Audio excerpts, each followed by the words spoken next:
Wait for the fam to come in. Good morning. I'm gonna go ahead and close my door really quick while you guys pour in.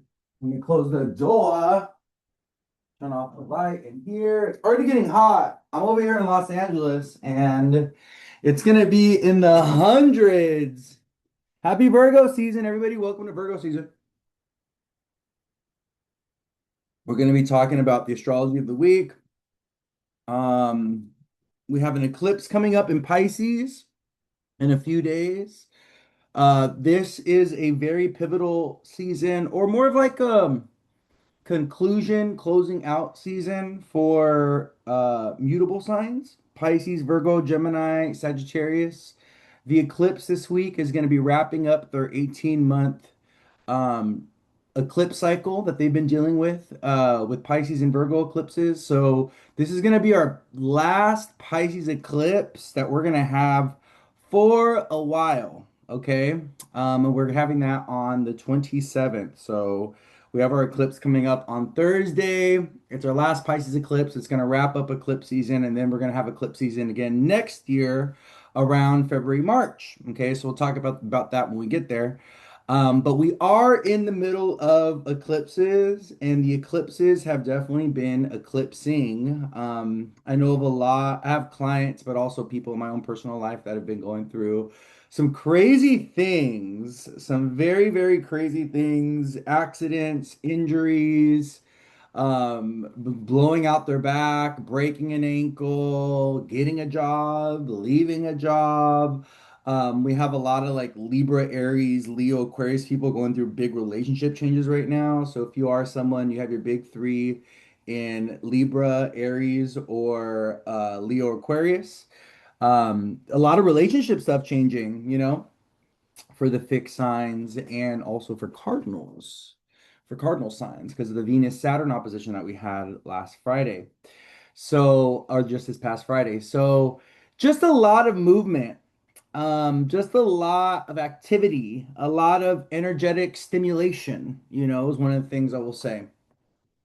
So, but yeah, happy birthday to all my Virgo peeps. Love you all so much. So, let's go ahead and oh, before we dive in, I just want to give you all some updates. So I've had tons of people sliding in my DMs, messaging me, texting me, or hitting me up on WhatsApp asking for readings and trying to cut the line or trying to get a reading before I go on vacation on September 3rd. So I am going on vacation on September 3rd.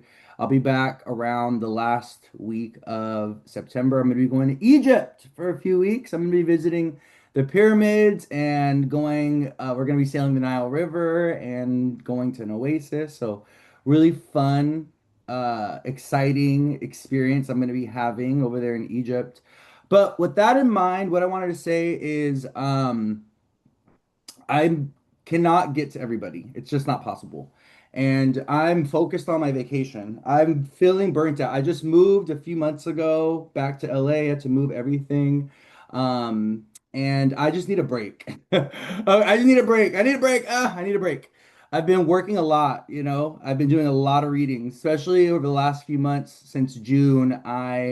My following has grown, which I'm so grateful for, and I love you all so much. Thank you for being here. But I am a one-man army. I don't have a team or anything. I do this all by myself. So I just need, if everyone could be very respectful of my time and respectful of the fact that I'm booked. And if you didn't get in my calendar, last month up until this month, then hey, you just got to be patient. You got to wait. Okay. I will be reopening my calendar in October. I love that all of you want to get a reading with me and you don't want to book with anyone else. I'm just kidding, But I love that you guys all want to, do readings with me and, clearly you see the importance of my work and how powerful astrology can be, but also it's my flavor of astrology, you know what I mean? I'm intuitive, I'm psychic, so I add that extra flavor to my astrological practice and also my tarot practice, and it kind of separates me from the rest. It kind of elevates my work, I'm very, very magical. I'm very psychic. I'm very intuitive. That's just something that kind of was unlocked when I was learning tarot back in 2019, 2020, and it's something that I bring along with me to my astrological practice. So, yeah. So, but yeah, anyways, like I was saying, so the announcement is I'm going on vacation on September 3rd, which is next week. It came so quick. If you are interested in a reading, you're gonna have to wait till I get back in at the end of September and October. Okay, I'm gonna be reopening my books beginning October. And yeah, please be respectful of my time and my energy and of my boundary around readings, okay? I know there's so many you have been working with for years. Many of you have been working with for years, and my recurring clients, I love you all dearly, but I need you to understand that I can't, okay, so this is pretty much what it's about, right? And even this is why I also don't do readings for people weekly, like for the same person weekly or even monthly. I'm actually going to be posting a review in a little bit after our live today that we're have a client that was like, "Oh, I want to meet with you weekly," and I just can't do that. And let me tell you why. It's because I cannot give my energy too much to one person or to one client.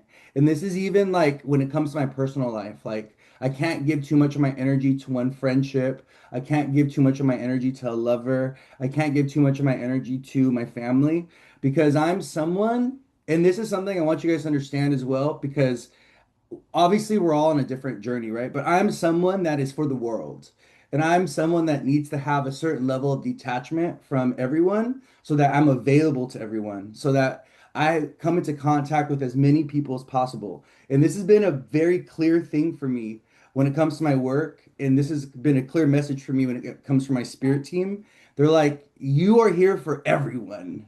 And your goal in this lifetime, this is one of my goals in this lifetime, is to touch as many lives as possible, to illuminate as many lives as possible. Not only with my general public collective work that I do on my social media, but also with my individual one-on work that I do with my clients in readings. And because, when I was first starting out, I would have people that would want to latch onto me and like attach themselves to me. And a lot of people would want to be like, okay, Louis, I need you as my weekly reader. I need you as my monthly reader. I need you as my bi-monthly reader. And unfortunately, there's some of us here, right, that are on this planet and we're not here to give too much of our energy to one person, to one place or one thing. For those of us that are here for the world, we have a big calling, we have a big mission, and this is even, I have to explain this sometimes to even clients where they have like a spouse or they have like a big calling, a big mission in the world, but their family needs them and their kids need them and their friends need them, right? And one of the things it's so important is like that we got to understand is that there's certain people that are here on this planet to have a huge energetic impact. And they're here to impact the lives of like the collective or the communities or like multiple people. And with those particular people, we can't try to hold them back from their calling and from their mission. We can't expect or demand too much from them because their energy is for everybody. And that's how I am, and that's what my spirit team has told me. They're like, your energy is for everybody. You can never give too much of your energy to one person, whether it be a partner, a spouse, whether it be a friend, or whether it be a client, right? And I've had client relationships where I was a weekly reader for them. I was like doing bi-weekly readings or not bi-weekly, bi-monthly, weekly, or even like every month. And it just never worked out. It just never worked out. And the other thing we got to understand, right? Those of us that are doing spiritual work, like myself, tarot readers, psychics, intuitives, even energy healers, things like this, our work is to not take ownership of your guys' life or to like make decisions or choices for you. Our work is to empower and inspire you to to empower you to make choices and decisions for yourself, to get you to trust your intuition, to give you clarity if you're at a junction point, right? And this is one of the big things is like what a lot of times people find me. A lot of times when clients find me, they're at a big junction point in their life where they have to make a very important decision or choice that's going to have a ripple effect or a domino effect that's going to like echo out and it's going to change everything in their life a lot of times, right? So a lot of times spirit will bring someone to me at that moment when they are like have to make a very critical choice or a decision, or they're going through something very, very intense that's going to redirect their life, or it's going to put their life in a different direction, right? But spirit brings them to me to give them clarity and confidence in making the hard choice or the hard decision, or in even clearing out, the fog and the confusion around the possible directions so they can get clear around where they want to go, and also so they can get clear around what they want and what's best for them, right? So many times we are um either blinded to, or there's too much noise around us, right? To where we can't see clearly what the way forward is and what the best way forward is for us, or we can't hear our own thoughts, we can't hear our own intuition, we can't hear our own heart, our own spirit, what the divine is telling us, right? And so we get confused, and then we have this person telling us, oh wait, you need to do this, and then we have our family telling us, oh, you need to do this, and then we have our kids, and we just have like so many things pulling at us, and there's so much noise, right? So, the beautiful thing that I'm able to give people is clarity, is peace, is a break away from their life so they can objectively take a look at things and be like, wait a minute, what's working, what isn't working, right? What do I really want? If I was able to just like, remove myself from this environment where things were peaceful and clear and quiet, what will my heart, what will my spirit tell me? What do I really want? And that's what my work is about. My work is helping people get to that quiet place, helping people get to that clarity, helping people get to that confidence to make the hard choice, helping people reconnect to their intuition. That's what my work is about. That's so it's like my work is not about making choices or decisions for people. And this was shown to me very early on in my work. Like my spirit team showed me, like, this is something you are not supposed to do. You're not supposed to be living people's lives for them or making choices and decisions for them, right? And a lot of spiritual workers fall into that, or a lot of clients I've noticed, they try to get me into that position. They try to get me to be someone that is like gonna make, that be that authority in their life and make like choices for them and stuff. And I'm like, no. And you know what's so interesting? This is another thing I want you guys to think about. And I want to talk about this. And it's very much in alignment with Virgo season. It's very much in alignment with the energy of Virgo placements, people that have Virgo placements, right? Kind of giving over power, control, or authority over our life to others, and then becoming like a passive bystander in your own life, right? And one of the things I've noticed, and I've noticed this with clients specifically, is that when someone has a very bossy or controlling parent, they grow up with a parent that is very dominant or very forceful, or a parent that like takes ownership over everything in their life, like Mrs. Hayden Palantir, okay? Like her mother was that energy for her, right? Her mother was the one that was calling all the shots. She was her manager, she was her mother, she was like the primary authority figure in her life, right? What happens is a lot of people that grow up this way, they never develop the confidence and the inner security to be able to make choices and decisions for themselves. So you know what they do once they get older? They look for other people to offset authority to replace the bossy or authoritative parent that they had. So this is why, like, kids that grow up with a controlling mom or dad, they end up with a spouse that's very controlling or dominant, right? Or they end up even with a work relationship, a manager, a boss that's really controlling or dominant. And they're looking to outsource their personal authority because they grew up in an environment where their authority was always taken away from them, or where they had no personal authority because it was like, a parent like forcefully took it away from them, right? But then what it does is it creates a lot of insecurity around making choices and decisions for themselves. Like if you grow up with a parent that's always telling you, oh, every choice you make for yourself is wrong, and every choice that I make for you is right, then the child's going to grow up thinking like, wait a minute, all my choices and decisions that I make for me are going to be wrong, or they're going to have dire consequences, or they're going to have a negative outcome. So, right? And then they think to themselves, oh, because my parent raised me to believe that, every choice that they made for me was right, then it must be that other people make good choices for me. So then they offset their authority and their ability to make choices to a lover, a spouse, a manager, even a friend sometimes, right? Even a friend. They'll let a bossy friend come into their life and let them make choice and decisions for them, right? And the reason why I'm saying this is because a big part of having a healthy relationship with astrology and having a healthy relationship with the self is about taking ownership or responsibility over your life. And this is a big part of what Saturn is here to teach us. And as we get older, ideally, we should be becoming more independent, not more codependent, more independent as we get older because we're learning what Saturn is trying to teach us, which is about personal responsibility, personal autonomy, being accountable to yourself, making choices from a confident place, understanding that your choices are going to have consequences, right? It's so much easier for us to go ahead and offset our choices and and the responsibility of choice to others, where it's a lot scarier and it takes a lot more work to make choices for yourself and to take ownership and responsibility over the choices that you make for yourself. But it's one of the most rewarding things.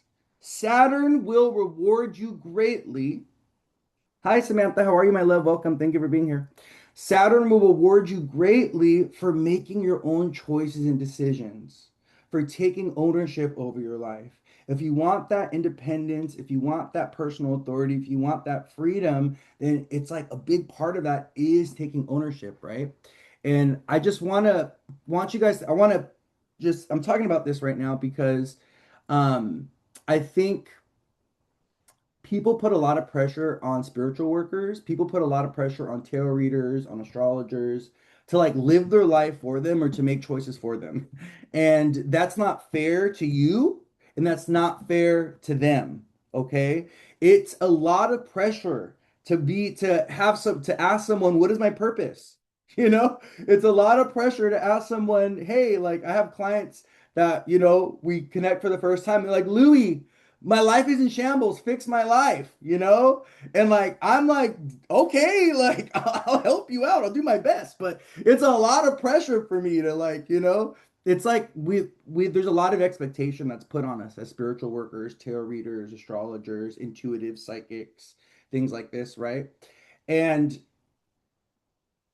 to put that like big burden on someone, like, oh, fix my life, tell me what my purpose is, tell me why I'm here, help me figure, like, we can do the best that we can, but we're also limited in our human capacity, and you got to be able to meet us in the middle as well, right? And so this is one of the things I always tell people, especially because one of the big questions that people ask me is like, what is my purpose? What am I here for?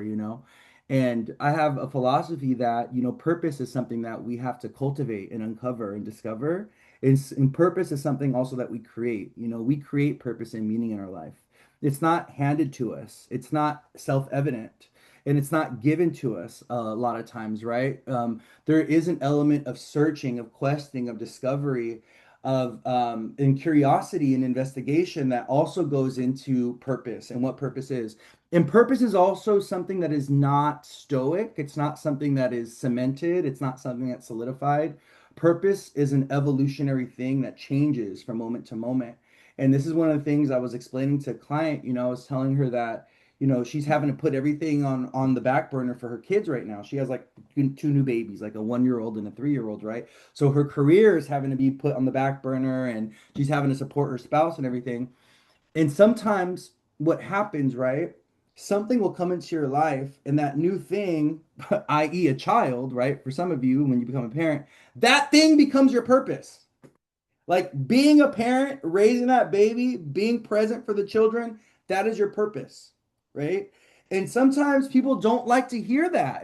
I'll tell people, well, this is what your chart is saying right now. This is where the responsibility is at. This is where the focus is at. And they're like, but my career and but blah blah blah. But no, the universe, spirit, Saturn doesn't care sometimes. Your work, your obligation, your purpose, those babies, those children, making sure that they're good, and that they're fed and making sure they're cared for, make sure they're being supported. And your purpose will be that for that particular time, right? And sometimes our purpose is also multifaceted. Sometimes it's multiple things, right? It's not purpose is not some like a one answer thing. It's not this like stoic thing. It's an evolutionary thing. It changes depending on the circumstances of our life. And sometimes purpose can feel like a big grand thing, and sometimes it can feel like something that is burdensome and cumbersome that we don't even want to do. And honestly, I'm gonna be honest with you guys. Sometimes that's what my relationship is with. That's my relationship with social media. Sometimes my relationship with social media is more of an obligation thing that I feel like I have to do. It's not more of a. It's not like a desire thing. It's something that I want to do.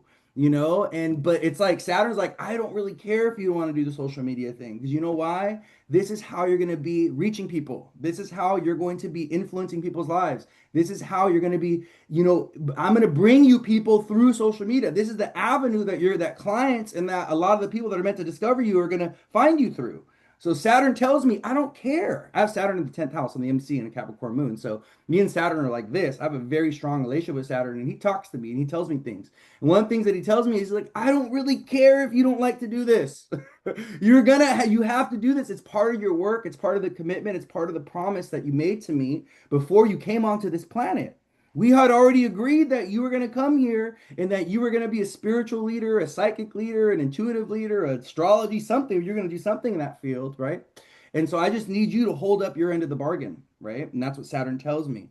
So, sometimes our purpose is something that we don't even feel this joy and this fun thing about. Like, no, sometimes purpose is a burdensome, heavy thing. Sometimes purpose is going to have us confront our fears, our traumas, our paranoias. Sometimes purpose is going to bring you out of your comfort zone and have you do things that you never thought you were going to do. You see what I'm saying? I just want to help you guys understand this because I think overall we need to have a healthier relationship with divination as a collective, as a community, as a people. We need to have a healthier relationship with astrology, with tarot. These are not things that can just solve all your answers, like or solve all your problems, you know what I mean, or give you all the answers to your life. Like you got to do the work as well. And this is a big part of it. The planets are just guides. And when you are in relationship with the universe, with spirit, with the divine, with the planets, they work for you. Okay. When you lack relationship with them, though, when you don't have a relationship with spirit, the divine, the cosmos, the planets, they are going to boss you around and bully you around. And things are going to happen and manifest and unfold in your life the way that they decide, you know? And you really don't want to let the planets just do their thing. Okay? You really don't. You want to take ownership. You want to work with them. You want to be in relationship with spirit and the divine because when you let the planets just go and do whatever they want, they are chaotic, and they will create crisis and they will put you in situations that could be very, very problematic and very challenging. So, okay, I don't know why I started talking about this, but I just wanted to share this with you guys because um, well, it all started because I was just checking in with you guys and letting you know that I'm going on vacation on the 3rd and that I'll be open for readings when I come back at the end of September. But also the relationship that we have with astrology and tarot and divination. I guess I just wanted to speak to that as well because we want to have a better relationship with our astrologers, with our tarot readers, with our divinators. We don't want to rely on them or depend on them, and we don't want to create codependency on them, and we don't want to give them over power and responsibility over our life. We always need that is up to us, right? That is up to us. We need to be the final decision maker in our life. We need to be the responsible party in our life. We need to take ownership over the things that we want, the things that we desire, and also the decisions and choices that we make. That's a lot to put on someone. It's a lot to put on someone else. So just keep that in mind, okay? Keep that in mind as you move forward and you're getting readings with people. You want to go into it with intention. You want to go into it with not an expectation for them to solve and fix and answer everything, right? But for them to work with you and to give you that clarity that you need. Okay? The health of Scorpios have been in crisis this year. Yeah, Scorpio. Well, yeah, the fixed signs. The fixed signs are going to have to confront some things over the next 18 months with the eclipses and Lunar Aquarius. But anyways, let's go and dive in. We're about 25 minutes in and I've just been kind of rambling over here, talking about our relationship with the cosmos and the stars and everything, which was necessary, but let's kind of dive in. So, what we're going to be doing instead of the way I've been doing it, the way I've been structuring this is We've been doing the week ahead astro at the very end, and I've just been like covering all like the big planetary transits for the week in the beginning. We're gonna do it opposite. So we're gonna start off with the week ahead astro. I'm gonna cover all the transits for the week. Okay, we're gonna go like do the data, the day by day play. And then at the very end, for those that want to stay, we'll go a little bit deeper into the transits, okay? Into particulars. Alrighty. So, all right. So we start off Virgo season this week. So we're gonna just dive right in. We start off Virgo season this week with the sun in Virgo, and the sun is separating from the south node. So if you've been feeling very tired, very exhausted, very drained, if you've been dealing with like, your energy levels have just been very off, this has a lot to do with the sun, which is the big solar force, the sun, which is the light bringer, the sun, which is gives us energy, right? The sun is the bringer of all life, right? He's going over the south node and he's separating from the south node. He's within a degree. So the sun today is at 1 degree Virgo and the south node's at 29. So when the sun conjuncts the south node, we get an energetic depletion. We get our life force gets a little bit weakened. We feel a little bit more exhausted and tired. Also, our sleep could be disturbed as well. The sun and the moon have a lot to do with sleep. The south node is the celestial point of loss, of surrender, of weakening, of things that exit, of things that are purged. I want you guys to think of the south node as like an energetic black hole. Okay, that's what the south node is. So whenever a planet goes over the south node, I want you to think of that planet getting warped a little bit and getting pulled into a black hole and then getting spat back out once it passes the south node, because that's kind of like what the south node does, right? So with the sun separated from the south node, well, what is also the south node? The south node is also about spiritual attunement. The south node is about the other side of the veil. So the south node has everything to do with dreams and visions and sleep. It has a lot to do with the unseen and the unknown realms.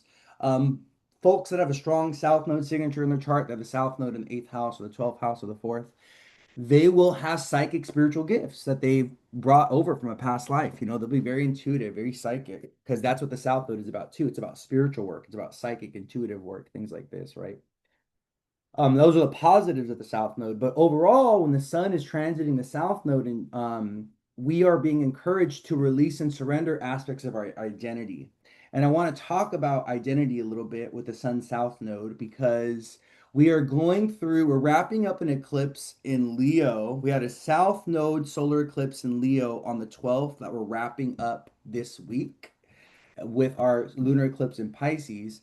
But this eclipse in Leo, even with the sun separating the south node right now, it's having us take a look at our identity, our ego, our personality, our character. And it's having us analyze, it's having us go deep, it's having us reflect on the aspects or the parts of ourselves that we kind of need to leave behind or that we kind of need to surrender or let go of, because those aspects of our identity or our ego or our personality are not meant to come with us into the future. And it could be because these aspects of our identity are inauthentic. It's because these aspects of our identity are rooted in trauma, they're rooted in insecurity, they're rooted in self-doubt, they're rooted in, a response to the way that we were raised, but it's not those parts of ourselves are not who we want to be. They're not intentional aspects of our being, of our identity, right? The ego is a very fragile thing, and I want you guys to understand something. Like, did anyone take psych classes? Anyone major in psychology? Anyone like study like Freud and study the ego and talk about like the ego and the formation of the ego and the id, ego, and the super ego and all these things? Anyone here versed on the topic? Well, I did take a few classes. I minored in sociology and I took quite a few psychology classes in my first and second year of college. I got my degree in community studies, which was like super political. I pretty much majored in like communism. Okay. Like my major was so liberal that the year after I graduated, they got rid of my major at UC Santa Cruz for like 2 years because the head of the department was an open communist. He was the first communist mayor in any city throughout throughout the states, throughout the United States of America. He was the first openly elected communist mayor. Okay, he was the mayor. He was the head of the department as well. But it was so liberal. My major was so liberal that they got rid of it for 2 years and then it came back. Okay.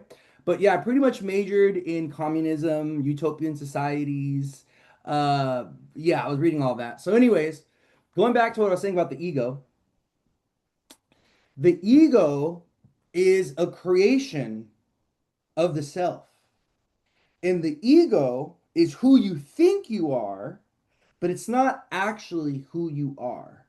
So your ego, right?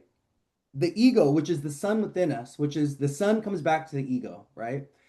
What it does, and I want you to think about this, okay? The sun, what does the sun do? The sun keeps all the planets in orbit around it. So the sun is the central authority. This is why the sun is the planet of the king and the queen.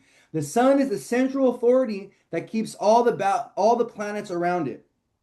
So if we think about ourselves, if we think about the ego as the sun, okay, within us, every planet that's orbiting around the inner sun, right, is also an aspect of our identity. Mars is our masculine principle. Mars is the way that we are angry. Mars is the way that we assert ourselves. Venus is our pleasure principle, is our attraction principles, our love principle. It's how we relate. It's how we partner with others, right? Jupiter is our faith, our beliefs, our sense of optimism, our sense of joy, our sense of hope. Saturn is our sense of discipline, our sense of control. So every planet is orbiting around the sun because the sun, what does it do? It keeps the ego, it keeps the identity, it keeps all the aspects of the self centralized into one person, right? If you did not have an ego, you would have no sense of self. You would have no name. You wouldn't even know who you were. And we know when people go into ego identity crisis or when people have an afflicted sun because their concept of self and their sense of self can be diluted or it could be fractured. And this is when you get people that have multiple personalities. This is when you get people that feel a disconnect from their sense of self, or they feel a numbness, or they feel a coldness with their sense of self, right? Or even really complicated things around self-hatred, self-rejection, self-denial, things like this, or even having conflicted aspects of the self, having two different versions of the self or three different versions of the self that are fighting for a sense of for that are fighting for expression, things like this. This is when people have afflictions to their sun in astrology. You'll see this. You'll see when people have identity disorders, it'll be reflected in their birth chart with an affliction to their sun primarily, but also Mercury, because if we think about it, right, we people really identify with their mind.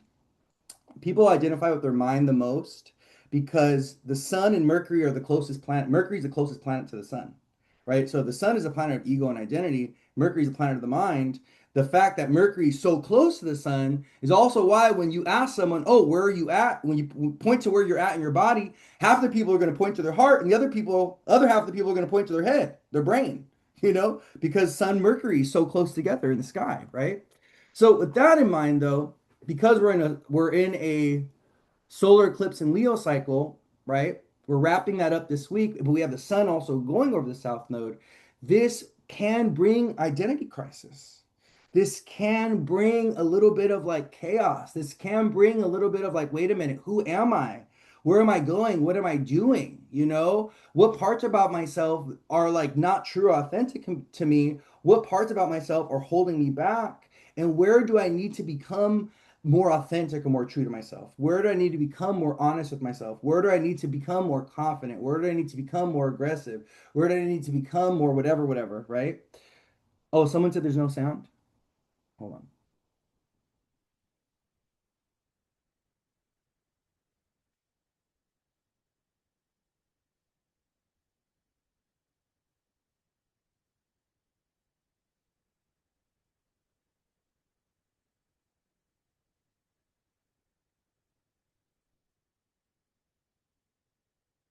Is it better?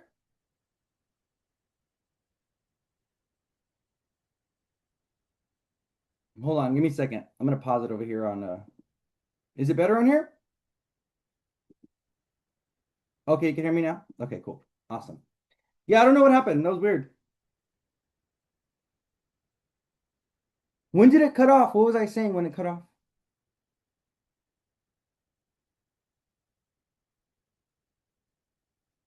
I can hear you loud and clear. Okay. Someone said we didn't hear anything, so let me get a drink of water real quick.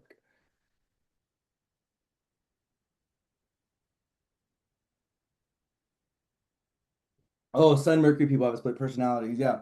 Yeah, Sun Mercury. Okay. Yeah.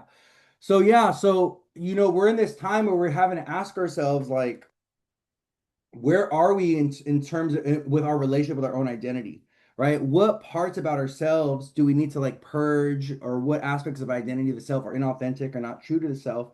And where do we need to be more confident with our self-expression, right? I think that this eclipse season, especially this eclipse cycle that's for the next 18 months, that's going to be a Leo and Aquarius, is really going to ask us to be more true to our creativity, to be more confident with the way we share ourselves in the world, to be more honest with who we are to ourselves, right? And to kind of get rid of any of the delusional ego stuff, the shallowness that the ego can really put us into, right? Or the empty identity stuff. Like we have to explore, we have to be curious, we have to investigate our person, we have to figure out who we are. And this is what the work of the astrology of the moment is asking us to do, right? But this week, with the Sun South node together, or as the Sun separates from the South node today, tomorrow, going into Wednesday, we really need to detach from the ego. We need to release the ego because for some of us, the ego has got a chokehold on us, because we don't have a healthy relationship with our ego is actually doing more of a disservice to us. It's inhibiting us, it's holding us back from being able to do the things that we want to do. And we got to really it's like when it comes to identity and things like this, you really, really got to be careful of what you're identifying with and what you're calling into your person and how you're perceiving yourself. If you see yourself as like a timid or a shy person, that doesn't necessarily mean it's true. You may have family members and friends that are like, oh my God, you're so confident. And oh my God, you're so loud. And oh my God, when you step into the room, everyone notices. But you within yourself, you see yourself as this like timid, shy, apprehensive person.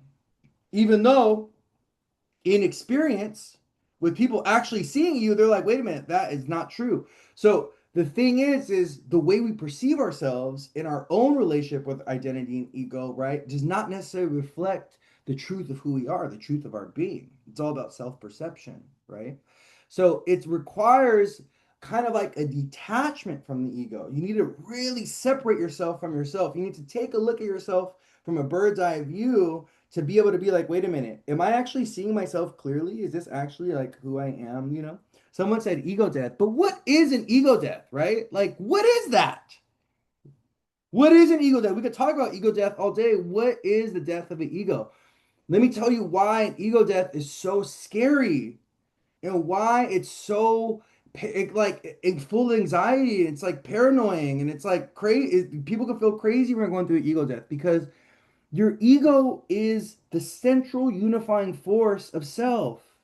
It's what's keeping you all together, right? It's what's keeping your sense of self, who you are, together. When you go through an ego death, you can literally feel like you are dying. You can feel like your life is falling apart. You can feel like who you are or who you were or whatever. It's like, wait a minute, I'm not being true. I'm not being authentic to myself.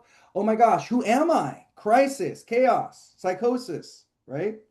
So we got to also be understand that ego deaths, it's better to do it in part and it may let it be like a slow process. Sometimes people do go through a total visceral ego death where the person they were before this particular moment and before this particular experience or whatever, right, totally changes and transforms moving forward, right? Sometimes people go through that. Most people don't, though. For most people, it's like a slow thing, it's a slow process. But whenever we're talking about death, we also got to talk about grief. So when we're talking about the ego death, right, we're also talking about the aspects of ourselves that we got to mourn and grieve. And also the sadness that comes along with the ego death, right? And I just want you guys to be very aware of this as we're wrapping up this solar eclipse in Leo cycle and as the sun is separating from the south node this week, because there's definitely, this astrology has been showing us that there's definitely parts about ourselves that need some work, that need some healing, that need some growth, that need some evolution, and that also just simply need to be left behind. They simply just need to be left behind. you know? And I think this is a really good week to reflect on that as we go into the eclipse in Pisces, because the eclipse in Pisces is going to be throwing us into a spiritual psychosis. You know, the eclipse in Pisces is going to be asking us, what do you believe? Where's your faith? You know, can you, and also can you take risks? Can you take chances? Like, can you trust in the divine? Do you believe in magic and miracles? Do you believe in the unseen and the unknown? You know, there's a lot of folks that are still wrestling with their Jupiter energy, with their relationship with the divine, with spirit, with the unseen, the unknown, you know. Jupiter's also, we got to think. Jupiter rules Pisces traditionally. Jupiter, he is connected to the 12th house. You know, so as beautiful and as amazing and as abundant as Jupiter is, Jupiter also has a lot to do with loss and tragedy and suffering. And this is one of the things that, we don't like to talk about when it comes to Jupiter's significations and Jupiter's energy is like Jupiter can be just as hard as Saturn, but Jupiter, he has a lot to do with, the faith and the spiritual energy of like sacrifice and martyrdom and like suffering with purpose and with meaning, and stuff like that. So, okay. So we start off this week. We have the moon in Capricorn this week. We have the sun in Virgo separating from the south node. This Virgo season, I will tell you, my loves, this Virgo season is gonna be a little wild, I must say. I do believe that this Virgo season is going to be about kind of cleaning things up and getting things back together amidst the chaos and the crisis of the times, amidst the radical changes, amidst the, the undoings of things and the beginnings and the endings of things, right? Like this Virgo season is asking us to like keep it together, to clean it up as much as possible, to stay as organized as possible, even though the world around us is going through a radical transformation and change process, even though the world around us is kind of like on fire a little bit, right? Literally, for some folks, the world around them is on fire. Okay, we have too much fire energy in the air. We have Saturn in Aries, we have Neptune in Aries, we have Jupiter in Leo. This is what happens when you get too much air fire element. We have too many planets in the air and fire signs. What we get is excessive heat.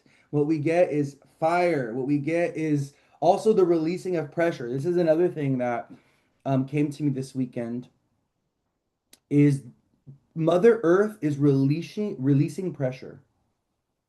So she's had a lot of built up energy. Mother Earth has been building, she's been accumulating energy in the earth, in the oceans, in the skies. She's been accumulating energy. There's been so much energy that's been built up.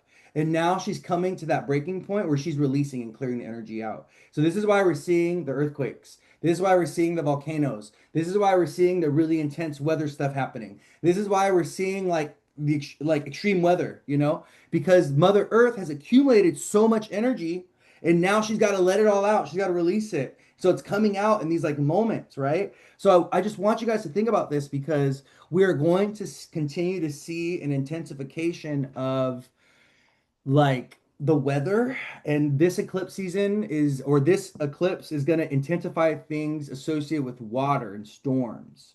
So flooding. Pisces rules the water. Pisces is the oceans.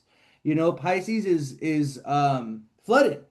So with the eclipse coming in Pisces this week and going into the next 2 weeks, I am expecting, I am expecting some floods. I'm expecting storms. I'm expecting kind of more chaotic weather, like flash flooding. Yes, we're going to get more of that with this eclipse in Pisces coming up. Okay, so I just want you guys to be aware of that. Also, it's a lunar eclipse, not a solar eclipse. So a lunar eclipse focuses on the moon. It amplifies the energy of the moon. The moon is the closest celestial body to Earth. When I was in 2 years ago, was it 2 years ago now? Yeah, it was 2 years ago. When I was in Venice, so check this out. This was like the coolest experience ever. I just got to share this with you guys really quick. Okay, then we'll keep going. Um, I experienced a Pisces lunar eclipse when I was in Venice in Italy. We were there the day of a Pisces lunar eclipse. And you know what happened on that day? All of Venice flooded. It was actually the coolest thing ever. Everyone was like in crisis and everyone was like paranoid and everyone was like, oh my It's flooding, it's flooding. And I'm just like dancing in the, I'm like dancing in the flooded, like, in the flooded water. Cause I was like, this is so cool. I'm like, there was literally water coming up from the floor. Like it is the craziest thing. This was in 2024. This was the Pisces eclipse of 2024. I literally saw it in my stories. I saw it in my memories. Like when I was looking at it like a day or two ago. This was the eclipse in 20. It could have been early September or end of August, but this was the eclipse in 2024. It was a Pisces lunar eclipse in 2024. And we were there the day of the eclipse. And it was funny because the gondoliers, we were on a gondola the day before the actual eclipse. And I was telling them, I was like talking to them about the eclipse. I was like, oh yeah, we're gonna be having an eclipse tomorrow in Pisces. And the gondolier was like, oh my gosh, really? Like, oh, I'm gonna have to tell all my gondola people because whenever there's an eclipse or whenever there's a full moon, I told him it's gonna be a full moon eclipse in Pisces. He's like, the waters get really high and there's usually a flood. So he was like, I'm gonna go. So he was telling me, the gondolier was telling me, oh yeah, all of us gondoliers, we keep track of the lunar cycle and we keep track of like the new moons and the full moons because the water levels rise, they go up and down depending on what the moon is doing. And they said during a full moon, it usually floods, but because it's an eclipse, it was definitely going to flood. So he went and let all his little gondola people know as well, you know. But yeah, the next day the eclipse hit. We were there and it flooded. It was crazy, you know. Yeah, water through the floor in every large building. It's cool because you see the water like gushing up through the floor. It's like so surreal. But yeah, Venice is a very magical place. It's a beautiful, magical place. It was by far, I think Venice and Pompeii, Rome, Venice, and Pompeii were my three favorite places that I visited in Italy. In Italy, and Venice was top one. Was like number one though. Was like the top one. Like Venice was just it's magical. It's literally a city floating on water. Like it makes no sense. Like why is this city floating on water? Like make it make sense. But it's very surreal. And then there was a period also when we were there.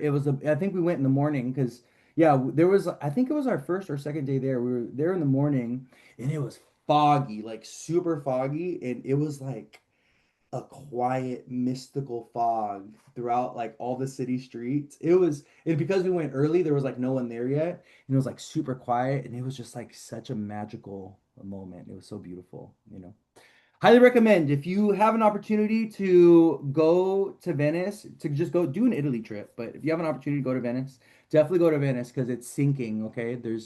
Over the years, I do believe Venice is going to sink into the ground or sink into the ocean, you know the water levels are so inconsistent there and they're doing their best to like maintain Venice, but it's really hard because the rising water levels and everything, and they're having more aggressive currents and stuff enter the city and things like that. So definitely go check it out if you're able to, but yeah, we do have that eclipse coming up this week, and that eclipse is going to be about kind of like spiritual things, emotional things. It's gonna, if you were having trouble sleeping with the Leo eclipse, this lunar eclipse in Pisces is gonna make it even harder to sleep. So I just want you guys to be ready for that, okay?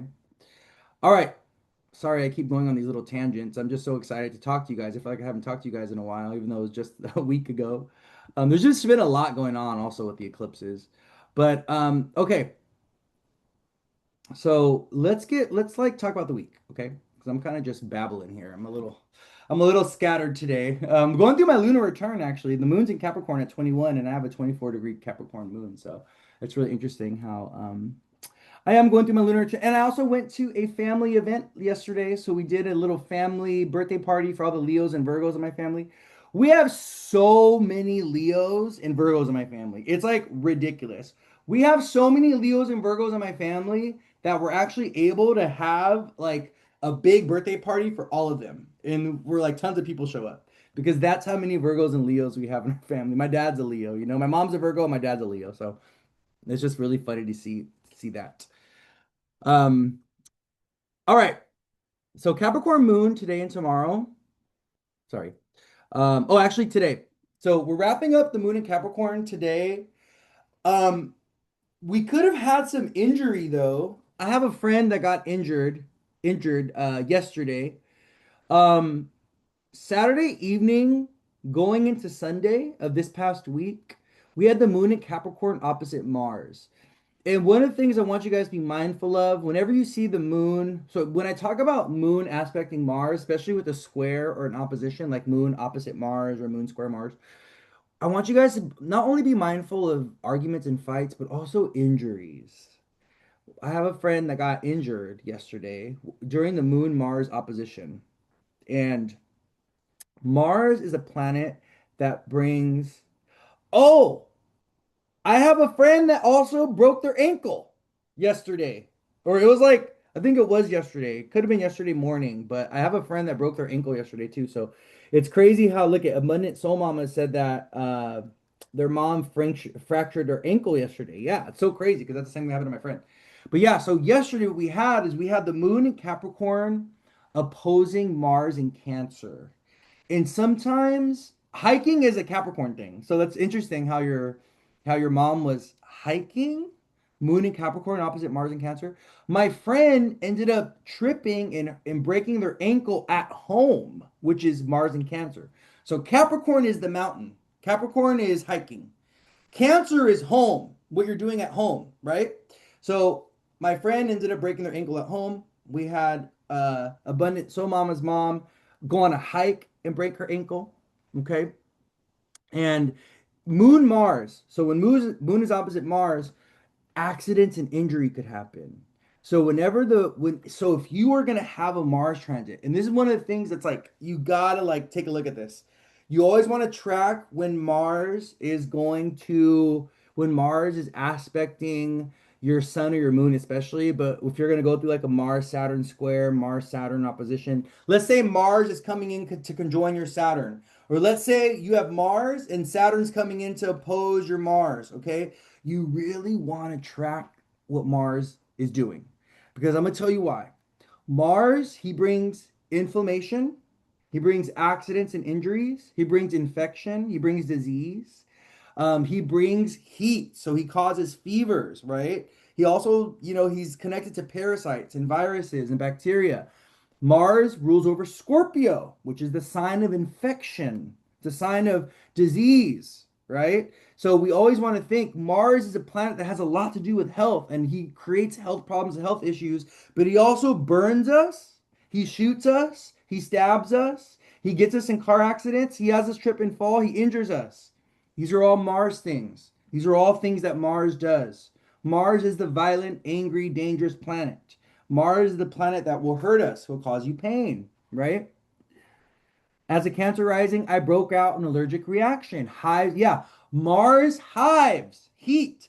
Anything that's red on the body, if you get like red marks, you get red little bumps.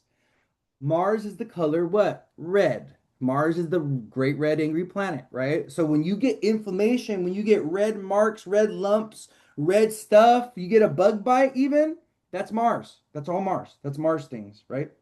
So with Mars in Cancer opposite the moon in Capricorn yesterday, there could have been some accidents and injury, but today that energy could also be kind of in the air a little bit.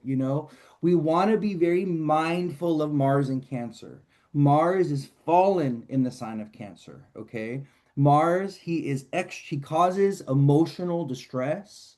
He causes emotional frustration, right? He also he'll elicit a much more physical response to whatever we're feeling emotionally. So it's very important this week as we have Mars transiting Cancer that you kind of be mindful of your emotional state because your emotional state this week will have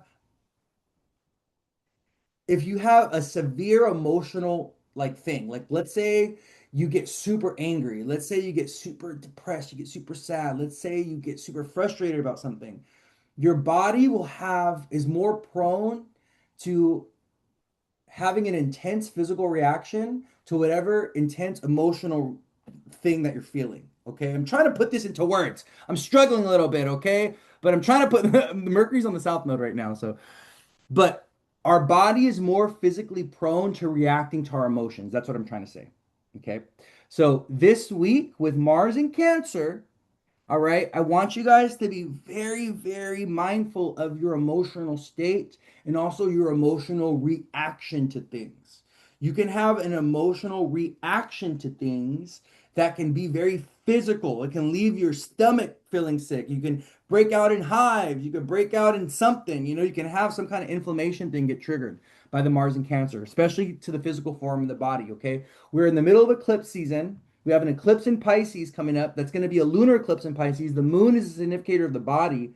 Mars is in Cancer, I think, aspecting that eclipse with a trine. Let me see. Hold on.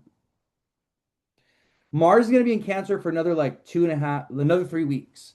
So Mars is at 9 Cancer right now. Mars moves pretty slow. It takes him about 2 months to a month and a half to move through a sign, depending on the sign that he's moving through. But let's see if this eclipse is going to be aspected by Mars. Kind of. Yeah, it's like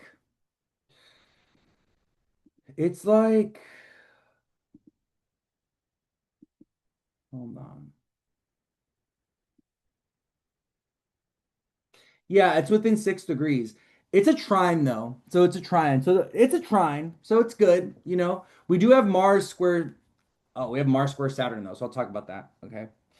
We have Mars coming into square Saturn, y'all. And that is going to be another pressure point. That's going to bring some conflict, especially if you are a cardinal sign. Oh Lordy, I'm not looking forward to this Mars square Saturn at all. I have Saturn squaring my Mars in Libra at 13. So this like Saturn Mars square is gonna make a T square with my Mars in Libra. So I'm not looking forward to that. And that's right when I leave for vacation too. So oh Lordy, we'll see what that's about. But we'll see what that's about anyways. We just want to be very mindful of Mars and Cancer and the emotional reactions that we're having because Mars and Cancer could be making us more emotionally defensive, okay? Um, and easily triggered and stuff, right? And this energy, well, the moon's not going to go into Aries until next week. So we'll talk about the Mars Saturn. Yeah, the Mars Saturn square is going to happen next week on Tuesday. Yeah, we have Mars at 13 square Saturn at 13. That's September 1st. So that is definitely going to bring some crisis, maybe some injury, accidents, inflammation. That can also bring conflicts in the home or in the domestic environment. If you're a cardinal sign, if you have Cancer, Capricorn, Aries, Libra, anything around the middle degrees, around like 14 degrees of a cardinal sign, you need to be paying attention to what is going on in your life right now. What is Saturn trying to show you? What did the Saturn Venus opposition last week show you about relationships, commitments, partnerships, right? Like, so last week we had that Saturn Venus opposition between Aries and Libra. And Saturn opposite Venus, right? Especially Saturn retrograde. There's like a lot of people have been saying, "Oh my God, there's been like people coming back from the past." I had a friend, I had a lover, I had someone that I haven't talked to for years come back from the past, like confused because they're like, "Wait a minute, why are people coming back from the past?" Where there's no, Mercury's not retrograde. Like, what's going on? Like, why? Well, Venus last week opposed Saturn retrograde in Aries. Venus is separating from her opposition with Saturn retrograde in Aries. So Saturn retrograde in Aries told Venus, like, hey, there's still some karmic stuff that you got to deal with these people. Saturn was like, wait a minute, Venus, there's some stuff that you got to take a look at yet. Maybe there's some unresolved emotion here. Maybe you're still angry, you're still mad about something. Maybe you're still triggered by this person. Maybe you still didn't get the justice, you didn't get the clarity, or maybe you haven't cut the cord yet fully. So that Venus Saturn opposition last week on Friday and Venus separating from Saturn this week is kind of saying like, all right, this is what you got to leave in the past. These are the relationships, the partnerships that you got to free yourself from, or maybe this is still haunting you in some way. You haven't fully resolved the emotion yet. You haven't fully let go of everything. So you got to free yourself from that. So maybe that's why this person was brought back into your life, right? But the Venus Saturn opposition, right? This is a karmic checkpoint for relationships in general. And this is also a karmic testing point for our partnerships. Venus Saturn, when they oppose each other in the sky, you know, Venus is asking Saturn, all right, are we gonna still do this? Or are we done? Or hey, are you ready to go deeper? Are you ready to commit? Are you ready to like root this and ground this? Are you ready to put a ring on it? Saturn, the ring planet. I don't know if you guys saw that in my stories. I was talking about how Venus and Saturn have a very intimate relationship with each other. right? Saturn is exalted in Libra, Venus's sign, right? And so Saturn has a lot to do with commitment, longevity, marriage, right? When you get married, you put a ring on someone's finger, Saturn, right? You to as a symbol of devotion, right? And loyalty and also longevity. Hey, we're together till death do us part. Saturn, right? Saturn on the finger or the ring on the finger, right? So with Saturn, with the Venus Saturn opposition last week, even in this week, as Saturn, as Venus is separating from Saturn, you know, we're kind of asking ourselves, like, do we see longevity with this relationship or not? Oh, someone said Saria from Amore ended her engagement, or from Empire ended her, yeah. Sarah ended her engagement today from Empire, yeah. Because Saturn Venus is like, are we getting married or not? Are we gonna stay married or not? You know, do you treat me with fairness? Do you respect me?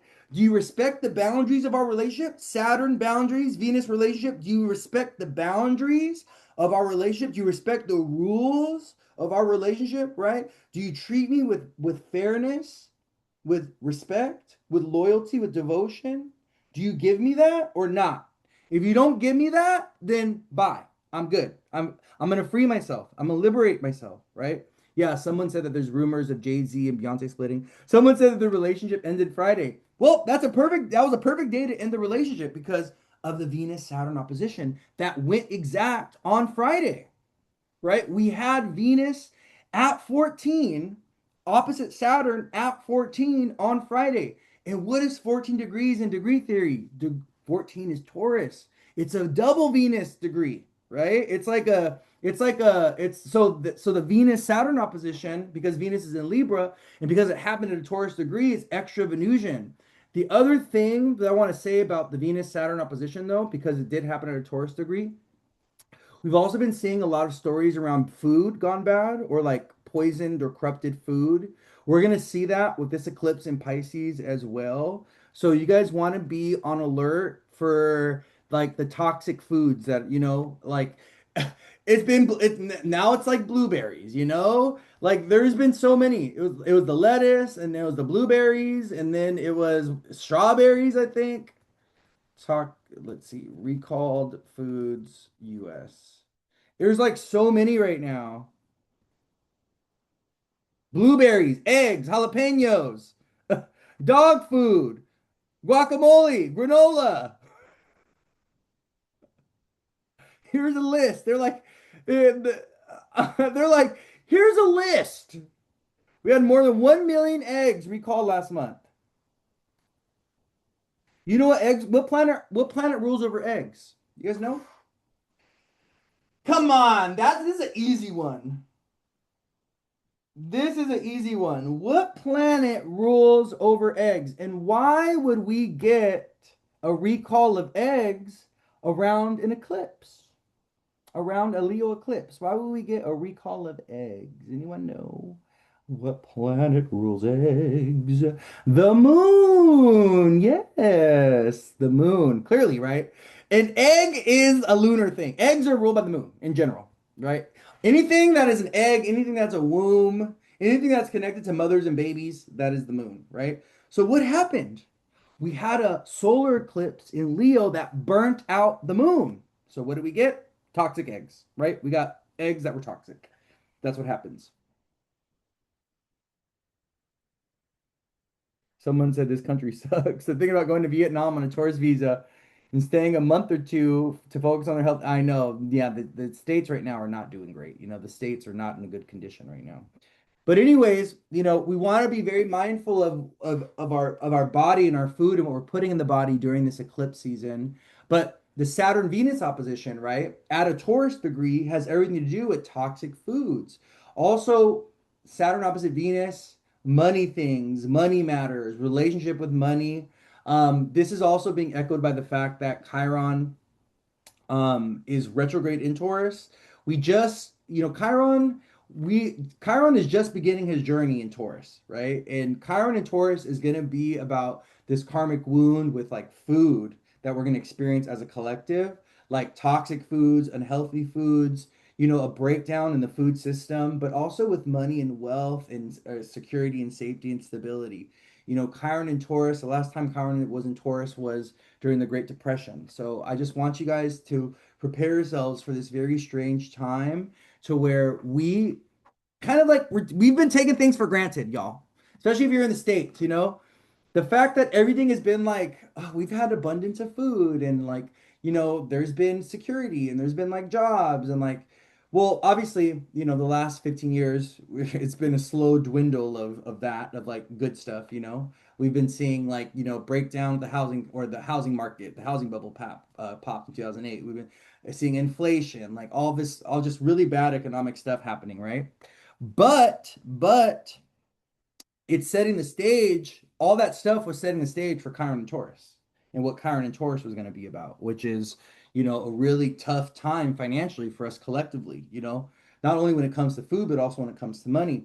So the reason why I'm talking about this is because the Saturn Venus opposition on Friday, because it happened at a Taurus degree, could also be about pressures associated with money and resources.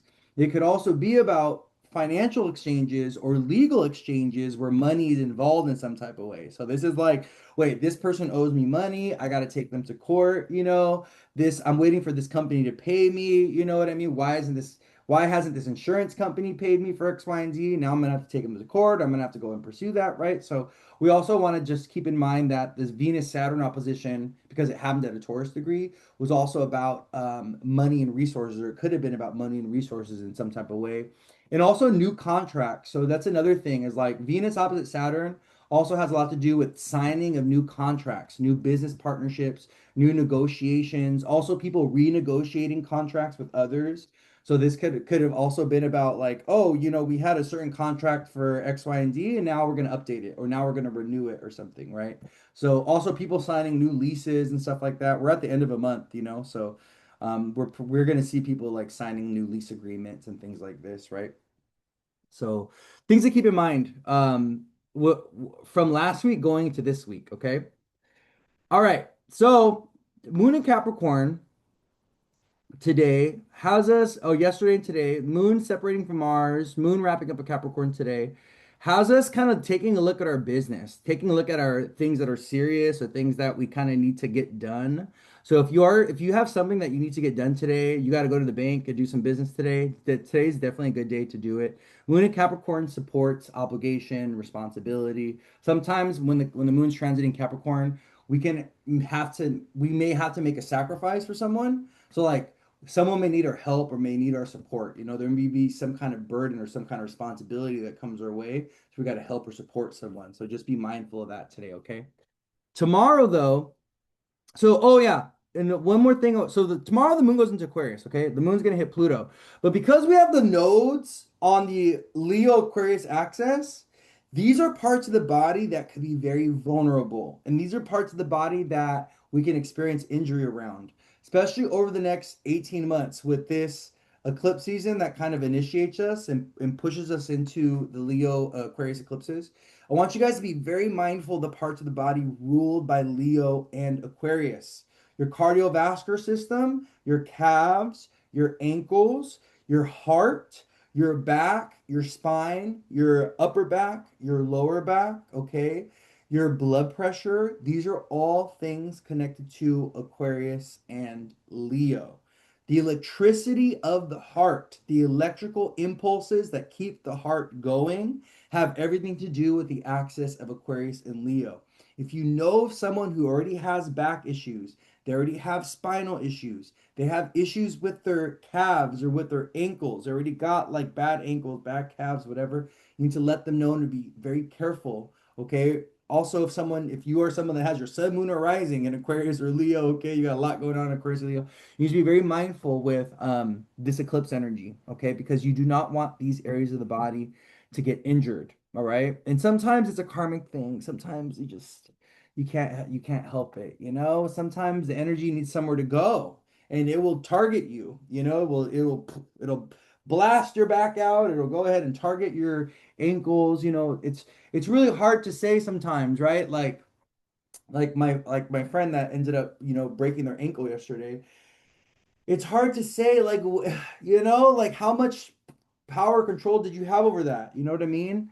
Like, Could it have been prevented? It's like it doesn't really matter anymore because why? The event happened. It already happened. So what, now you just when something already happens, it's like it doesn't matter if it was like fate or free will or whatever, right? It's like it happened. Now you just got to deal with it.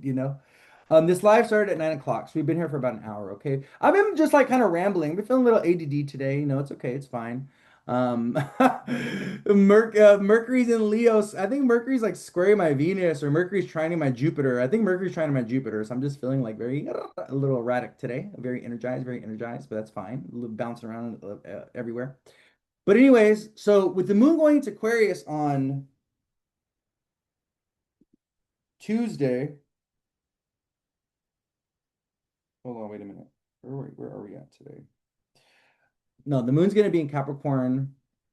Let me go by the dates. Hold on. Let me like get my hours together.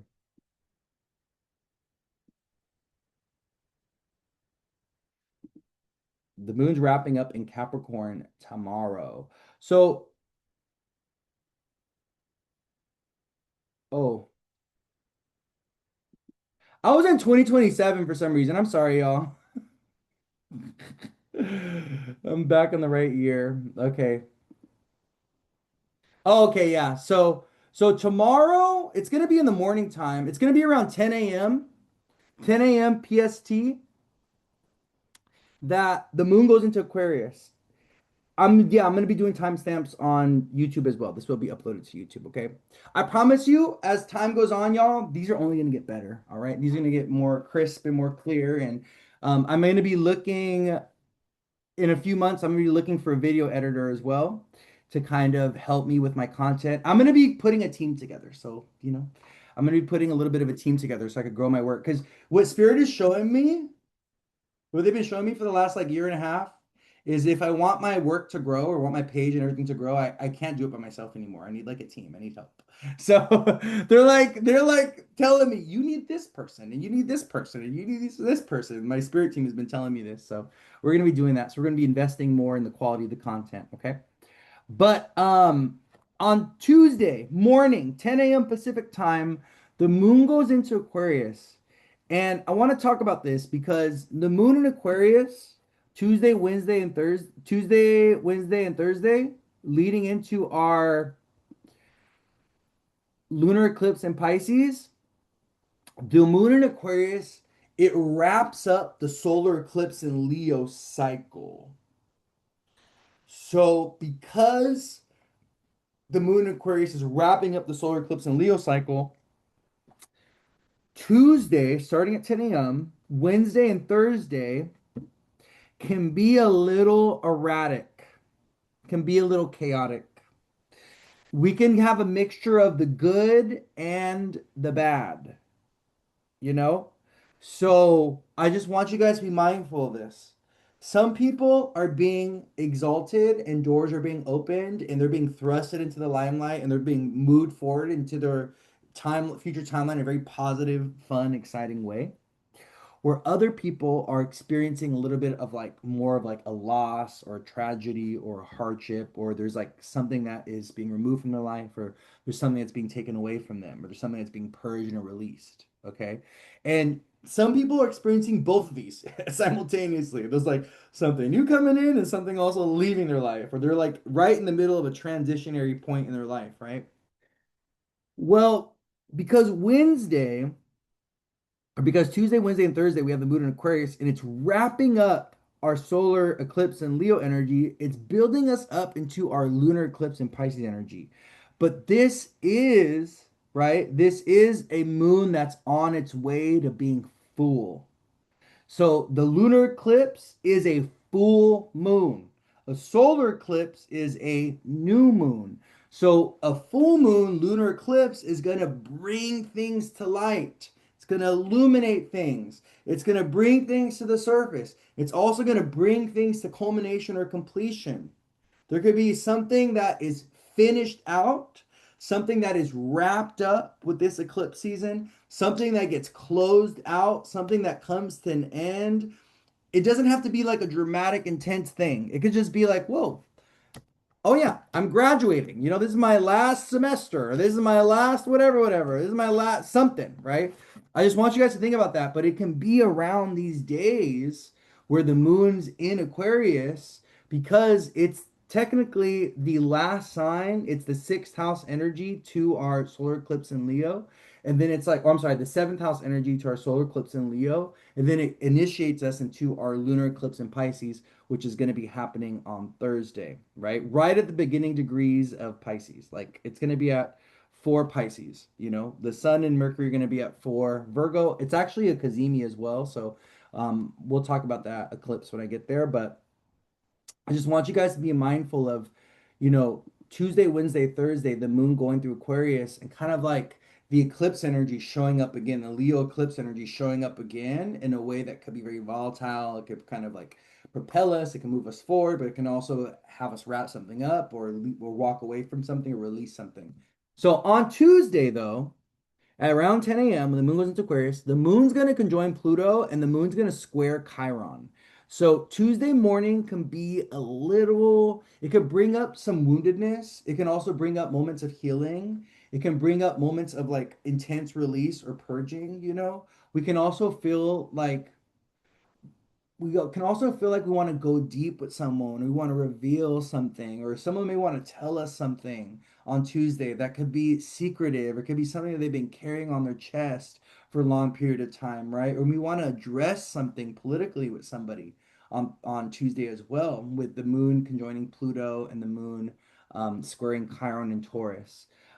This transit can bring up things with friends. It can also bring up things around money and resources. So I just want you guys to be aware of that as well on Tuesday as the moon wraps up in Capricorn and goes into Aquarius and conjoins Pluto and also squares Chiron. The Pluto Chiron activation can be a lot, but it opens up the door for really intense healing. I think Tuesday morning, if you have time to, I think it's a really good day, especially if you had like dreams the night before. Really good morning to do some journaling and to do some reflection or to even like do a therapy session, or even to have like a very important, deep conversation with someone. Like, let's say you've been meaning to say something to somebody and um, you've been wanting to get it off your chest. I think Tuesday morning will be a good morning for that. The other thing I want to like, make you guys aware of though is that on Tuesday, tomorrow we do have Mercury South Node together in Leo. So Mercury's going to be at 29 Leo with the South Node, and Mercury's just about to go into Virgo. And this is really good. We love Mercury going into Virgo because that's where Mercury is optimates. That's where it said he's exalted in Virgo, but that's where he does his best because that's a sign that he rules over. So Mercury going into Virgo, he kind of reclaims his authority and his power from the sun. So once Mercury goes into Virgo, the sun is now responding to Mercury. Mercury's instruction, Mercury's orders, Mercury's energy. Mercury is the ruler of Virgo, right? We love this though because there's going to be a lot of activity with like work and jobs. I will say this. There can be some announcements though around layoffs. And this is something that I predicted for the solar eclipse in Leo as well. We're definitely going to see it with the lunar eclipse in Pisces. Virgo is a sign of jobs. It's a sign of employees. It's a sign of workers. The Sun and Mercury are right next to the South Node, even closer to the South Node than the solar eclipse in Leo that we had. The solar eclipse in Leo that we had was at 20, where the South Node is at like 20, well, the South Node is at 29. Well, this eclipse, we have Sun and Mercury at 4 next to the 29-degree South Node. So that's like 5 degrees of separation. So this eclipse, this lunar eclipse in Pisces is actually much closer to the South Node.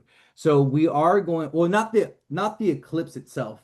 Sun and Mercury are next to the South Node, right? So Sun is leaders, bosses, celebrities, people in the limelight. Mercury is the workers, your jobs, your pets, your everyday job, your coworkers. You as an employee, that's Mercury, right? Mercury is the planet of employees and jobs. So it's Sun Mercury next to the South Node. I do think we're going to be seeing some people leaving jobs or some people exiting jobs and stuff like this. But also, it's Sun Mercury conjunct and on a Cazimi in Virgo. So there are going to be people getting jobs. What I will say though is a lot of the jobs that people are getting are like new, foreign, different. There's something, they're taking them out of their comfort zone. They're doing something they've never done before, you know? Um, there will be dream jobs coming in though. Some people will be getting ideal jobs or something like that, with this lunar eclipse in Pisces. Because it is Sun Mercury together. It is Sun Mercury, Cazimi, and Virgo, where Mercury is really strong, So I do think as we come out of the eclipse in Pisces, um, we will see some people getting jobs, but I don't know. It's like the way that the Sun Mercury next to the South Node, it's kind of giving more mass layoffs, big corporations, big businesses letting people go and stuff, So it's just something you want to be mindful of, okay? But yeah, so South Node and Mercury together on Tuesday at 29, right as Moon and Pluto are coming into conjunction. Mercury's a planet of communication, right? Mercury has a lot to do with our conversation, our decision making, our choices. Like I was saying before, Mercury is jobs and things like this. South Node is about surrender. South Node is about loss. South Node is also about deception, possibly, or scams. That's another South Nodian signification is being deceived or being scammed or taken advantage of, which leads to some kind of loss, right? South Node. So with Mercury South Node together on Tuesday, it's a good day to speak from the heart, but it may not be a good day for financial transactions or business transactions. I would say just be very skeptical, be very careful of doing business on Tuesday. If someone's trying to sell you something, you're trying to buy something online, you're not really sure if like it's legit, if the website's legit, or if the seller's legit. You might want to be a little cautious of that because of the Mercury South node together on Tuesday. I just don't want anyone to get caught in a situation where they end up getting scammed or deceived because of the South node Mercury conjunction on that day.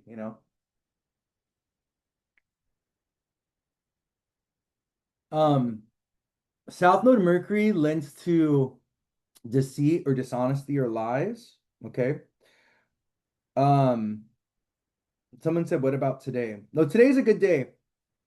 Moon's in Capricorn today. Moon's wrapping up in Capricorn today. So, um, it's not, well, we had Moon separate from Mars yesterday, but Moon's not really doing anything special today. Someone was asking about today. It's just squaring Saturn. Ooh. So we do have a we have a Moon Saturn square today, but yeah, that could be a little rough. Moon Saturn could be a little rough. So just be a little aware of that. Moon's actually separated from Saturn already, but we can still feel that energy in the air today with the Moon Saturn square. That's the last aspect the moon, I don't know, it's the moon is square Venus and square Saturn. So it's a little bit of a push and pull today. You can get a blessing, you get something good, but also there could be a rejection or denial because of the Saturn. So it could fall either way. It really depends. Venus wins out. Venus and Libra wins out over Saturn and Aries because she is in her sign, right? She's in a sign that she rules. Saturn is fallen in Aries, but Saturn is a strong, big planet. He's powerful. So even though Venus is in a strong sign, she is in a direct opposition with him. So there's still a little bit of an affliction. Also, the moon's in Saturn sign. Just close the business today. Yeah, that makes a lot of sense. Yeah, close the business today. Oh, you closed a business loan today. Oh, I love that for you. Yeah. Yeah, business partnerships. Yeah, this makes so much. I was literally talking about this. So with the Venus Saturn opposition, right? The Venus Saturn opposition can literally be about business funding. It can literally be about we're going into business together, signing of new contracts, signing of new business deals, the releasing of them as well. Like, okay, I'm done paying my car off, so Venus opposite Saturn, my last car payment, right? But this can also be about the engagement and the formation of new business contracts and stuff, right? So that makes a lot of sense. Congratulations. I'm glad you got approved for that business loan, my love. That's great. That's wonderful.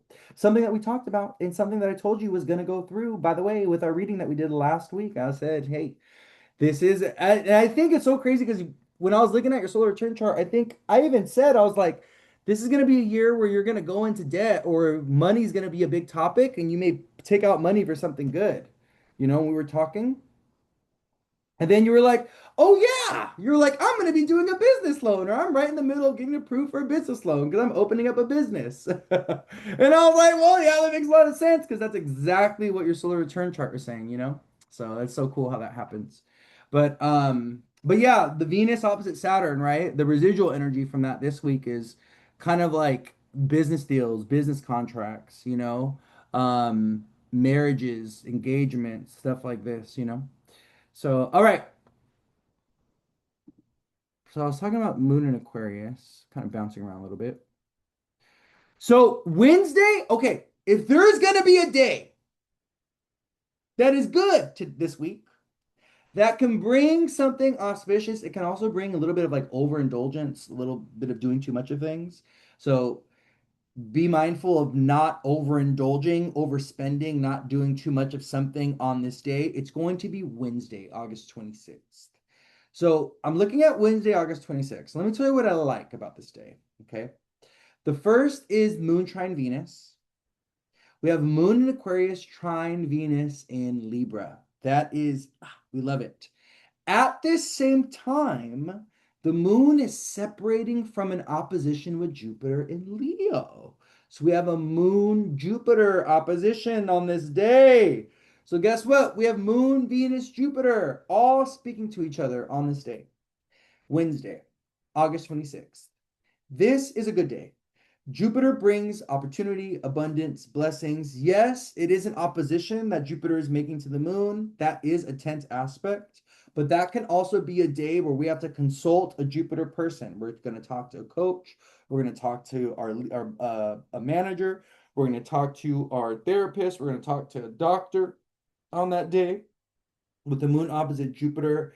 But the combination of Jupiter and Venus, this can be about a gift or an opportunity that someone wants to give you on Wednesday. Someone can have a little present for you. Someone can have some good guidance or good advice for you on Wednesday. If you are someone, you have Leo, Aries, Libra, Aquarius, even if you have like Sag, Gemini stuff going on, this can be a really good day. Fire signs and air signs are getting the benefits, are getting the boon of this transit. Someone said meeting with a realtor on Wednesday. I love this for you. I think if you are going to take a look at properties on Wednesday, or if you're going to be doing something on Wednesday with real estate, moon things, because of the opposition to Jupiter, okay, there could be, and also the trine of Venus, you may really like what you see, you know? You may end up finding some real estate or property. You may have some ideas. You may even meet with someone like a consultant, like let's say you're going to be partnering with an interior designer or something, that is going to give you some really good advice and is going to, you're going to like their plans. You're going to like their vision. You're going to like their creativity. You're going to like their designs. Venus is in Libra. You're going to love their designs. Moon in Aquarius, trine Venus in Libra. I love your art. I love your designs. I love the way, the architectural thing that you're hoping to do. Hoping to close out a property deal this week and also waiting on a possible pregnancy positive this week. Oh, I love that for you. Um, yeah, we're gonna see some business. Yeah, this is a really good, yeah, Jupiter opposite the moon. We love that. Okay. Love that. Love that. So Wednesday is a day to look out for some kind of good, abundant stuff. We do have Saturn here though, right? So Saturn is sextile the moon. Venus is still separating from her opposition with Saturn. There's what, 13, 5 degrees of separation, but hey, it's still there. Okay. Um, Saturn is also moving into a trine with Jupiter. I love this. I love this. I love Saturn moving into a trine with Jupiter. I think this is wonderful. I think this is great. As someone who has natal Saturn and Jupiter in a trine, I have this in my own chart. I think Jupiter coming into Saturn or coming to trine with Saturn is going to be very beneficial for the delays that Saturn has been making. Jupiter brings expansion and growth, and when Jupiter is in a harmonious relationship with Saturn, he kind of eases things up with Saturn. So the whatever Saturn has been causing delays or struggle with, whatever Saturn has been causing burden with, when Jupiter comes in to trine him, Jupiter's like, hey, hey, hey, Saturn, can't you just like give him a yes this one time? Can't you just like open up the door for them? Can't you just make it a little bit easier for them? And Saturn's like, all right, I guess. Only because we're in a trine right now. Saturn's like, all right, Jupiter, I'll give it to him. I'll make it a little bit harder, but next time, right? So that's how I imagine the Jupiter and Saturn trine if I were gonna like personify them. So this is actually a very, very big week, this week and next week, with Jupiter coming into trine Saturn, where people are making big moves, big decisions, where people are like rethinking about, they're reconsidering foundation in a very optimistic way or in a very positive, expansive way, right? Jupiter, the sun rules over the father, you know, so the sun rules over the father. Sun rules over the father.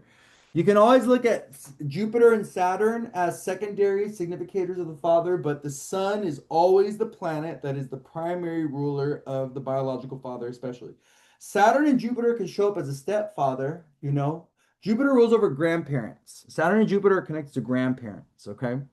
Jupiter is the good grandparents that you have that give you everything. Saturn is the troubling, meddlesome grandparents that give you nothing or that are never present or that don't even like you. You know, sometimes you have grandparents that don't even like you. And that's like, that's your Saturn grandparents. Where when you have your Jupiter grandparents, those are the ones that buy you everything and they take you everywhere and they fly you here and they fly you there. And they're always giving you the gift that keeps on giving, you know? Like it's so funny because I literally see this in my life with my own grandmother. I have a grandmother who's in Aries, and her sun in Aries is right on my Jupiter. So I have Jupiter in the second house in Aries, and that's literally my grandma. My grandma is literally my Jupiter. And I have Jupiter in the second house of money. So what does my grandma do? She's always giving me money. Like literally, she's like, "Here, I'm giving you $1,000 for your trip to Egypt. Here, I'm giving you 500. Here, I'm giving you like my grandma just gives me money like out of nowhere because she's Jupiter to me. She's in my second house of money and finances, right? Her sun in Aries is right on my Jupiter in Aries, so she's literally my Jupiter, right? So she's like, "Here, I'll give you this, I'll give you that," right? So yeah, always look to the sun as the father. Jupiter, Saturn are secondary significators of the father. The father is always going to be your 10th house ruler, though. So, whatever planet or whatever sign that's in your 10th, and whatever planet rules the sign of your 10th house, that planet and that sign is your dad. Okay. So, if you have your 10th house in Gemini, your dad is Mercury in your chart. If you have your 10th house in Sagittarius, your dad is Jupiter in your chart. Not just, he's also the sun, but he's also Mercury and Jupiter. If you have Capricorn in the 10th house of the father, your dad is Saturn in your chart. If you have Aquarius in the 10th house of the father, your dad is Saturn in your chart. Also, any planets that you have in your 10th house, those are also the planets are going to be embodied in your father's energy. Or those planets are also going to say something about your dad, you know? So it's very complex. It's not like a cookie cutter, you know, it's always like this. It's like when it comes to looking at parent anything in people, it's a very complex thing. There's no one size fits all for everybody, you know? There's no one size fits all. It's always everyone's chart is unique to them, and everyone's chart has a unique formation that's gonna speak to very particular unique things in their life. You know what I mean? So, anyways, all right, let's keep going. Let me go back to where it was. So we're talking about Wednesday, the moon in Aquarius. Oh yeah. So Wednesday, moon opposite Jupiter. Moon opposite Jupiter on Wednesday, and moon trine Venus, and moon sextile Saturn. So Wednesday is a good, it's a day of business, you know. And then Jupiter coming into trine with Saturn. People are rethinking their Saturn's retrograde. Jupiter's coming into trine with him. People are rethinking their foundations and commitment. So like, wait a minute, do I even want to do this career anymore? Do you want to be this person anymore? I don't know. Maybe I do want to have a baby. I never thought that I wanted to have a baby or be a parent, but now I'm thinking like, hey, maybe I do want to have a child, you know? Jupiter in Leo. Jupiter in the sign of children. Trining Saturn, right? Maybe you meet someone and now your spouse wants to have a baby. And you're like, I never thought I was gonna have one, but my spouse wants one and I want to give them one, so I guess we're gonna try for one, right? It could be like that as well. So but yeah, so that's gonna be Wednesday. Also, our anxiety kind of kicks up starting Tuesday and Wednesday because Mercury goes into Virgo on Tuesday. Then Mercury is going to be conjoining the sun, and we're going to have a Sun Mercury Cazimi. So Mercury is being burnt out by the sun's rays right now as Mercury is approaching the sun. So you guys just want to just be a little mindful of like, you know, nervous system can be a little erratic right now. It can be feeling more stressed, more anxious, things like this because of Mercury's energy in Virgo. Or because when Mercury goes into Virgo tomorrow, once Mercury's into Virgo. Virgo really kind of activates our nervous system. It really makes us aware of our anxieties and our paranoias. It also makes us aware of our, this desire to like control and to like be perfect and to like, keep everything organized and whatever. Like, do the best that you can right now. We're in the middle of eclipses, okay? So do your best. Do the best that you can, okay? So, all right. So we keep going. On Thursday, as we approach evening time, so I'm looking at what time am I looking at? Oh, let me put a time in. Hold on. Los Angeles. Okay, here we go. Here we go. Here we go. Here we go. I press the refresh button and reset everything. Okay, so here we go. So on Thursday, I'm looking at 10:30 a.m. I'm looking at the moon conjunct the north node, 10:30 a.m. Pacific time. I'm looking at the moon at 29 degrees Aquarius conjunct the north node in Aquarius at 29. And this kind of like this is when we're entering the eclipse energy on Thursday. The moon goes into Pisces. Yeah. The moon goes into Pisces right around 1 p.m. Pacific time on Thursday. And then we're pretty much in the eclipse energy. Okay. Um, Let me go ahead and pull up the eclipse chart. Because then Thursday is the eclipse, and Thursday is really going to be the highlight of the week. This day, the eclipse this week is really the highlight of the week. This is the big event. It's happening at 4 Pisces. Yes, lunar eclipse in Pisces next to the North Node. Okay. So the eclipse itself is right next to the North Node in Aquarius. So this is about radical shifts and changes. This eclipse is going to give you some insight into where things are headed for you. This eclipse can show us some open doors, some open opportunities. It can give us some insight into the future. It can also literally, like in our own physical lived experience, it can literally open up doors. We can have conversations, we can meet people, whatever, that are going to bring us into the future timeline.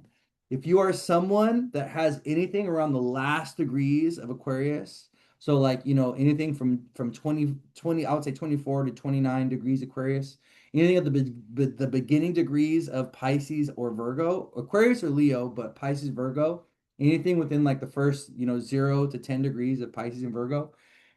Also, if you have anything in Sag Gemini, because it's going to be squaring you as well, you will probably be feeling this eclipse, okay? Very, very strongly. This eclipse is going to be making a hard square to Uranus and Gemini. I'm going to tell you. We have Sun, Mercury squaring Uranus and Gemini. We have the lunar eclipse at 4, Pisces squaring Uranus and Gemini at 5. So Uranus is a big player with this eclipse. What does this mean?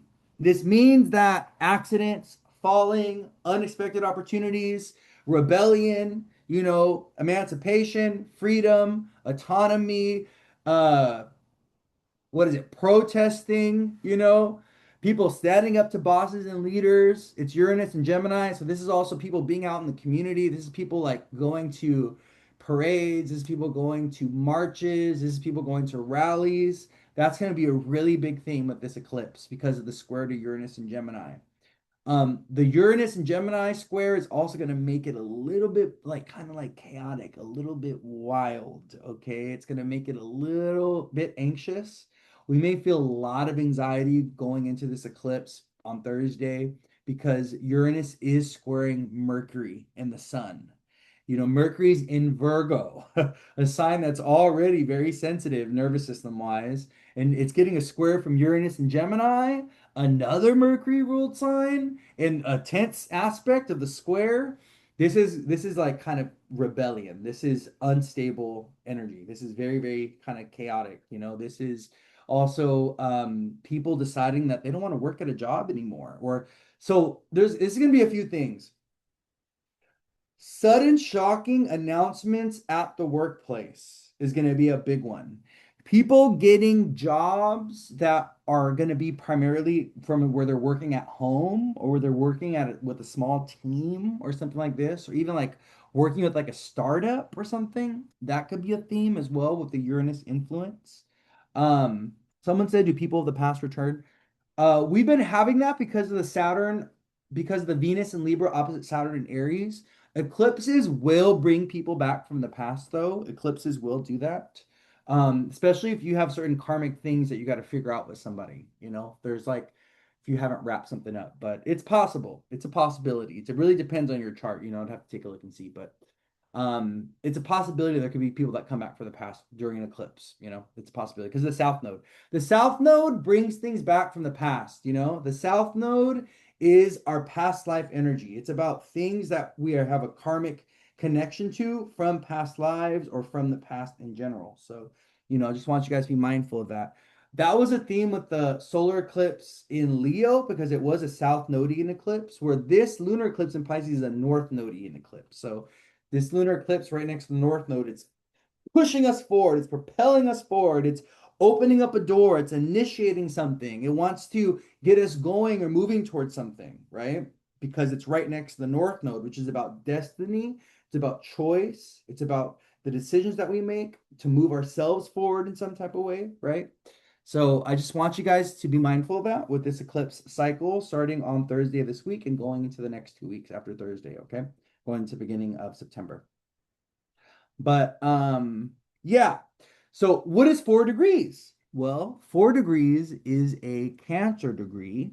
So that has everything to do with home, family, our living situation. It's also emotions. It's a lunar degree. Cancer's ruled by the moon. So I will say it's a lunar eclipse in Pisces at a Cancer degree. That is feeling very emotional. That's feeling very, very sensitive. That's feeling very, very like, you know, it's feeling spiritual. It's feeling prophetic. It's feeling dreamlike. The word existential came to me with this eclipse in Pisces. It's feeling existential. There will be some losses, though. There will be some endings where there's going to be jobs, moon opposite sun, Mercury, and Virgo. So right away, that's telling me there's going to be jobs that people are walking away from, or people that are leaving behind, or even career stuff that they're leaving behind or walking away from. Um, there's also going to be, interestingly enough, another download I'm getting is people um, realizing that they want to move or relocate or something. So there's something about moving or relocating, and this can be like Pisces, Virgo, Gemini, Sag people.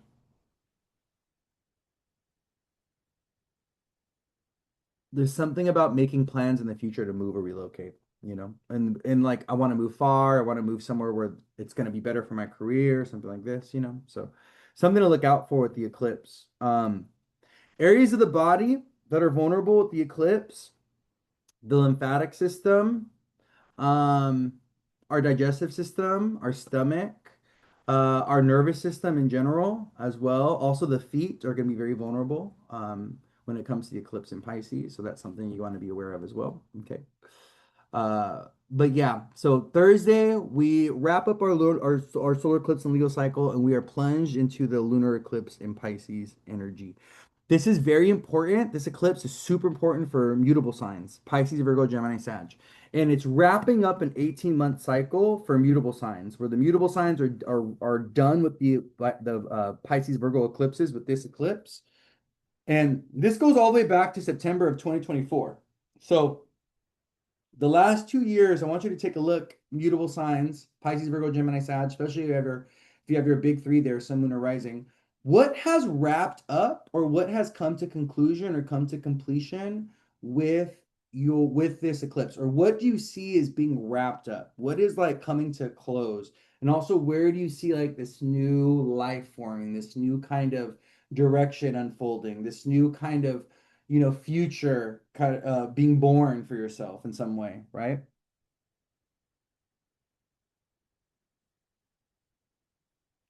My sister lost her soul love 18 years ago, and this week I asked her if she's been able to let go. Crazy enough, we just realized he passed on a solar eclipse in 2007. We never knew that. Yeah.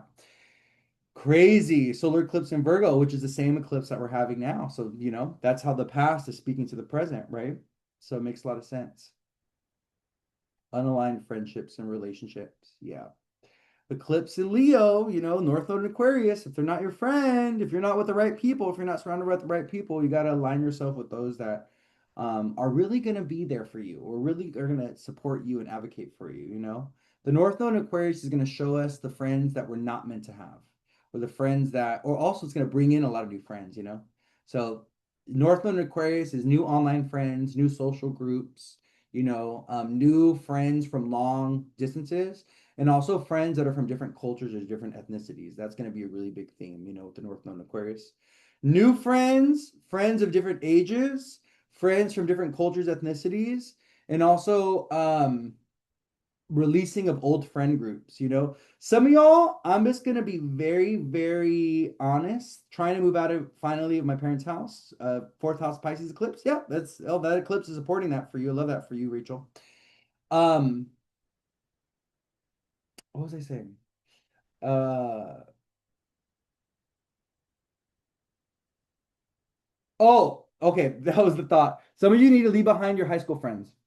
Hmm. You need to leave behind your high school friends. Like, I hate to say it, but those people, those high school friends, they were your friends for that period of your life. Okay, you needed them then, not now. Okay, it's like you've grown apart. Like they don't understand you, they don't get you, they don't see you, you know? And they were good for you at that moment in time, but with where you're at now, you kind of like you need something new, you need something different, you need friends that align with the person that you're becoming. And it's important, it's this is like I can't tell you how important friends are because or the right friends. It's like either the right friends or no friends, okay? Right friends, no friends are better than having bad friends. Bad friends will really mess you up and they'll mess up your identity because Aquarius is a sign of friends. Leo is a sign of identity. You end up dressing like, behaving like, looking like, acting like, enjoying the same things as your friends when you're around them over a long period of time. This is why we see certain friend groups and they all look the same. They're all cookie cutters, they're all mirrored images of one another. Certain friend groups, it's funny, you have your goth friend group, they're all wearing the black, and then you have your sports friends group and they're all with the Nikes and they have the athletic clothing on. And then right? We all have these friends, but friends are a reflection of our identity because Aquarius, which rules friends, opposes Leo, the sign of identity. You see what I'm saying? So your friends, Aquarius, needs to be pouring into you. Leo, they need to celebrate you. They need to see you. They need to honor you, right? They also need to reflect you. So you can't surround yourself with people that aren't a good reflection of you, you know? This is something that I've had to be very intentional about, because people want to latch themselves onto me, right? And I'm good for everyone else as a friend. I'm a great friend to others, but not everyone is a good friend to me.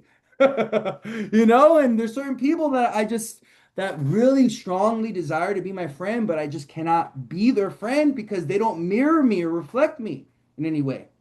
You know, I'm looking for friends that are confident, secure, successful, ambitious, resilient. They don't like it takes a lot, for me to be detracted or for people to like tear me down or whatever. It's like I'm a very strong person. I'm a strong character.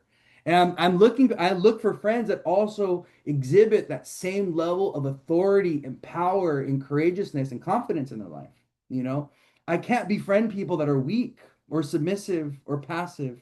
That's my old me. That's me, South Node in Libra, Mars in Libra. Submissive, passive, avoidant, escapist. I have to stay far away from those friends that bring me back to my South Node and Mars and Libra behaviors.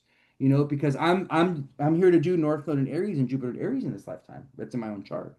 So it's like I can't be around people that are gonna like, they feel like a liability, they feel like a burden, or they feel like you know, yeah, they're just not at my level. I just can't. And I have to do it for myself. My heart and my spirit is like, oh, I want to befriend people that are like, I can be like the leader and I could be like, it can, but they're not good for me though. The reciprocation of energy is not good for me. So this is why I have to be very mindful. It's like I have to be very mindful of who I let into my, and I'm a Pisces rising, so I'm very sensitive. So I get really impacted easily by the energy of my friends, the people that I'm around. So I really got to protect myself. I got to protect my aura and my energy, and I have to protect my circle a little bit because I've had bad friends before that have led me astray. I've had friends that I had partnerships that has drained me and exhausted me. I've had some really weird experiences with others. And then they rely on you for that direction, leadership, and yeah, and I'm like, no, I can't do that for you. That's what you got to do for yourself. So yeah, we got to be very mindful with this eclipse with the North Node in Aquarius now, with the eclipses that are going to be going into Leo, the eclipse cycle that just opened in Aquarius and Leo. We got to be mindful of our friends, my loves. Who are you surrounding yourself with? Who are the communities that you're engaging in? And do your friends reflect who you are? Do they reflect the person that you're becoming? Do they celebrate you? Do they see you? And if they don't, then something's got to give, something's got to shift, and something's got to change. You see what I'm saying? So, but yeah, anyways, let's get back to the astrology of the week, right? So we have the moon in Pisces on Thursday, and this kind of brings us into the eclipse energy. But this is wrapping up, it's a lunar eclipse, so it's going to focus on matters of the moon, emotions, family, body, health. It's Pisces, which is a very sensitive sign, it's an escapist sign. It's a sign that's very divine, it's connected to dreams. So, you definitely want to be paying attention to what your dreams are telling you. But it's also a sign ruled by Jupiter. We have Jupiter in Leo trining Saturn. So this eclipse, right, with the North Node in Aquarius ruled by Saturn, the moon in Pisces ruled by Jupiter. We have Jupiter and Saturn in a trine with each other with this eclipse is saying, whatever you want in your life, you got to work for. You got to build towards. You got to be consistent and disciplined in attaining, right? You got to be a little what is it? You got to also be a little resilient right now. You gotta be a little tough right now. When we are in Saturn Mars times like we are right now, where like violence gets normalized and like hardship is abundant and everywhere, like these are when we are in Saturn Mars times like now, you have to toughen up. You got to develop some thick skin. You got to be really resilient. This is not like if those that are hypersensitive and hyper delicate are really going to have a hard time in this timeline that we're coming into because we're coming into a timeline that is going to be it's already showing itself to be hyper aggressive, very physical. This timeline is going to be a very physical timeline. It's not just about what's happening online. It's like, no, it's happening in person. We're going to be on the streets. We're going to be rioting. We're going to be like, things are going to get very physical. And they're going to get more and more physical. And right. And I think this is something that those of us that are kind of like empathic and sensitive and intuitive, like, yes, I love that for us. And yes, there's a time and place for that. But guess what, my loves? Saturn and Neptune is in Aries. Okay. Uranus is in Gemini. Okay. Pluto's in Aquarius. Okay. The nodes are in Leo and Aquarius. Jupiter's in Leo. These are not signs that are nice. Aquarius, Leo, Aries, these are not nice, peaceful signs. These are signs that are a little rough, they're a little cold, they're a little mean, a little tough. Gemini, even. Gemini is not a nice sign, I think. Gemini can be, but Gemini can be a little bit of a rough sign as well. These are all masculine signs. The fire and the air signs are masculine, where the water and the earth signs are feminine, right? So when we are when we have all the planets in these masculine signs and fire and air signs, we gotta toughen up. We gotta be a little strong. We gotta thicken our skin a little bit. We also gotta develop our warrior spirit. It isn't one of the things Saturn and Aries has been showing a lot of people, and it's been making them really uncomfortable. It's been a really hard adjustment for them. Saturn and Aries has been showing us what do we need to fight for? What do we need to fight for? What do we need how do we need to assert ourselves? How do we need to be a warrior, right? How do we need to protect and defend our boundaries?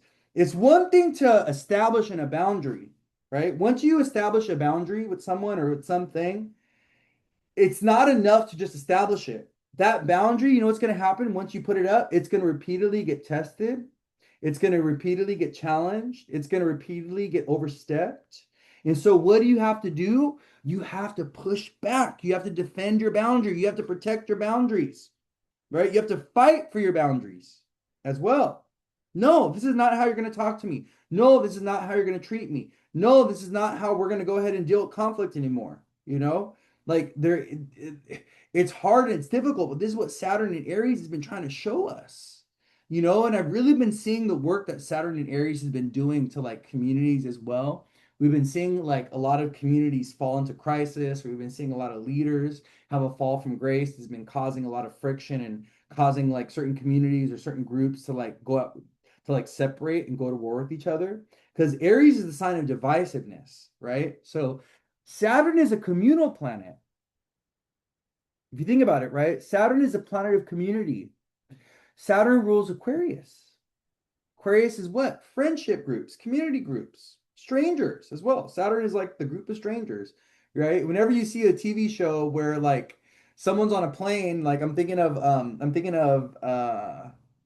I thinking of? What show is that? I'm thinking of Lost. Did you guys anybody watch the show Lost? That was a really good show. It was really good. It was very like mysterious. It was very 12th house energy. Like, what the hell's going on? Are they all dead? Are they all alive? You know? Remember, you guys remember the show Lost? So whenever there's an experience where you end up with a random group of strangers, like in a show where it's like, okay, there's a whole bunch of strangers on a plane and they all crash and they all on an island together. And now you have to see how these strangers interact and get along with each other. That's Aquarius. That's Saturn. Saturn rules groups of strangers, a random group of people that you end up with. You know, you get trapped in an elevator with these random people. Well, guess what? You're having an Aquarius experience. That's Aquarius right there. A random group of strangers that are all karmically connected in some way with an experience, right? Yeah, we have nothing in common, but the thing that we do have in common is this experience that we're all going through together. And we all just happen to be here in the same time, in the same place, in the same moment for this one thing, right? That's Aquarius. So if we're thinking about Saturn being a communal planet, a planet of community, you put them in Aries, which is a sign of individuality in the self. What do you get? You get communities getting divided, communities getting separated. And not only that, to the extreme, this is why Saturn has fallen in Aries. This is another reason why Saturn has fallen in Aries. You get communities that go to war with each other.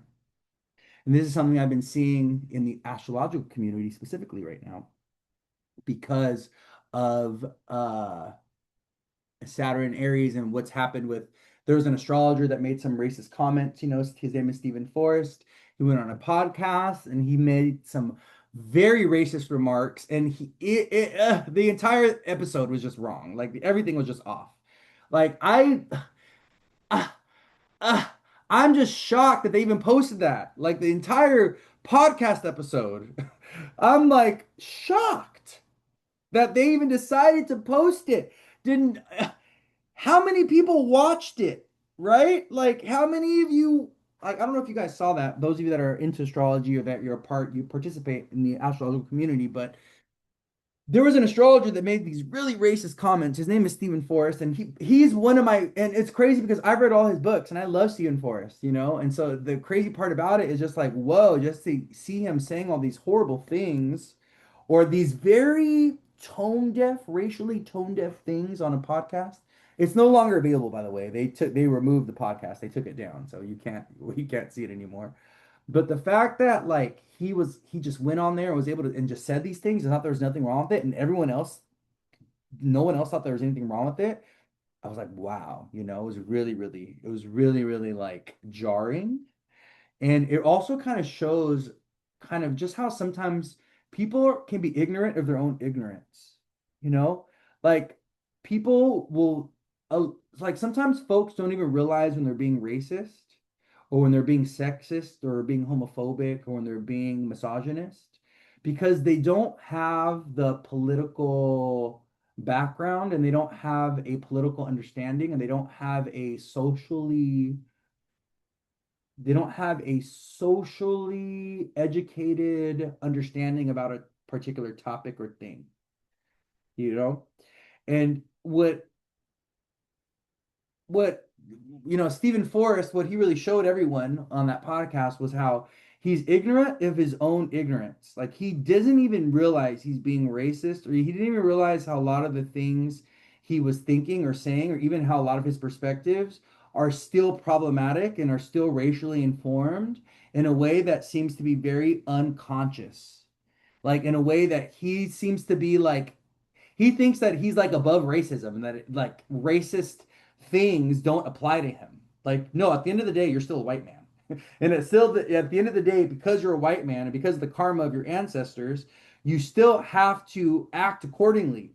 There's still certain things you can't say or can't do, right? And there's still certain things that you should educate yourself on if you aren't aware of these things so that you don't make the mistakes where you end up offending people and you end up coming off as racist, even though you are preaching from the top of the church steeple that you're not a racist person. Well, a lot of your rhetoric, a lot of your language, a lot of your understanding around race indicates racism, and it indicates racism that's unknown, that's unconscious, so that you're not even aware of. It's crazy.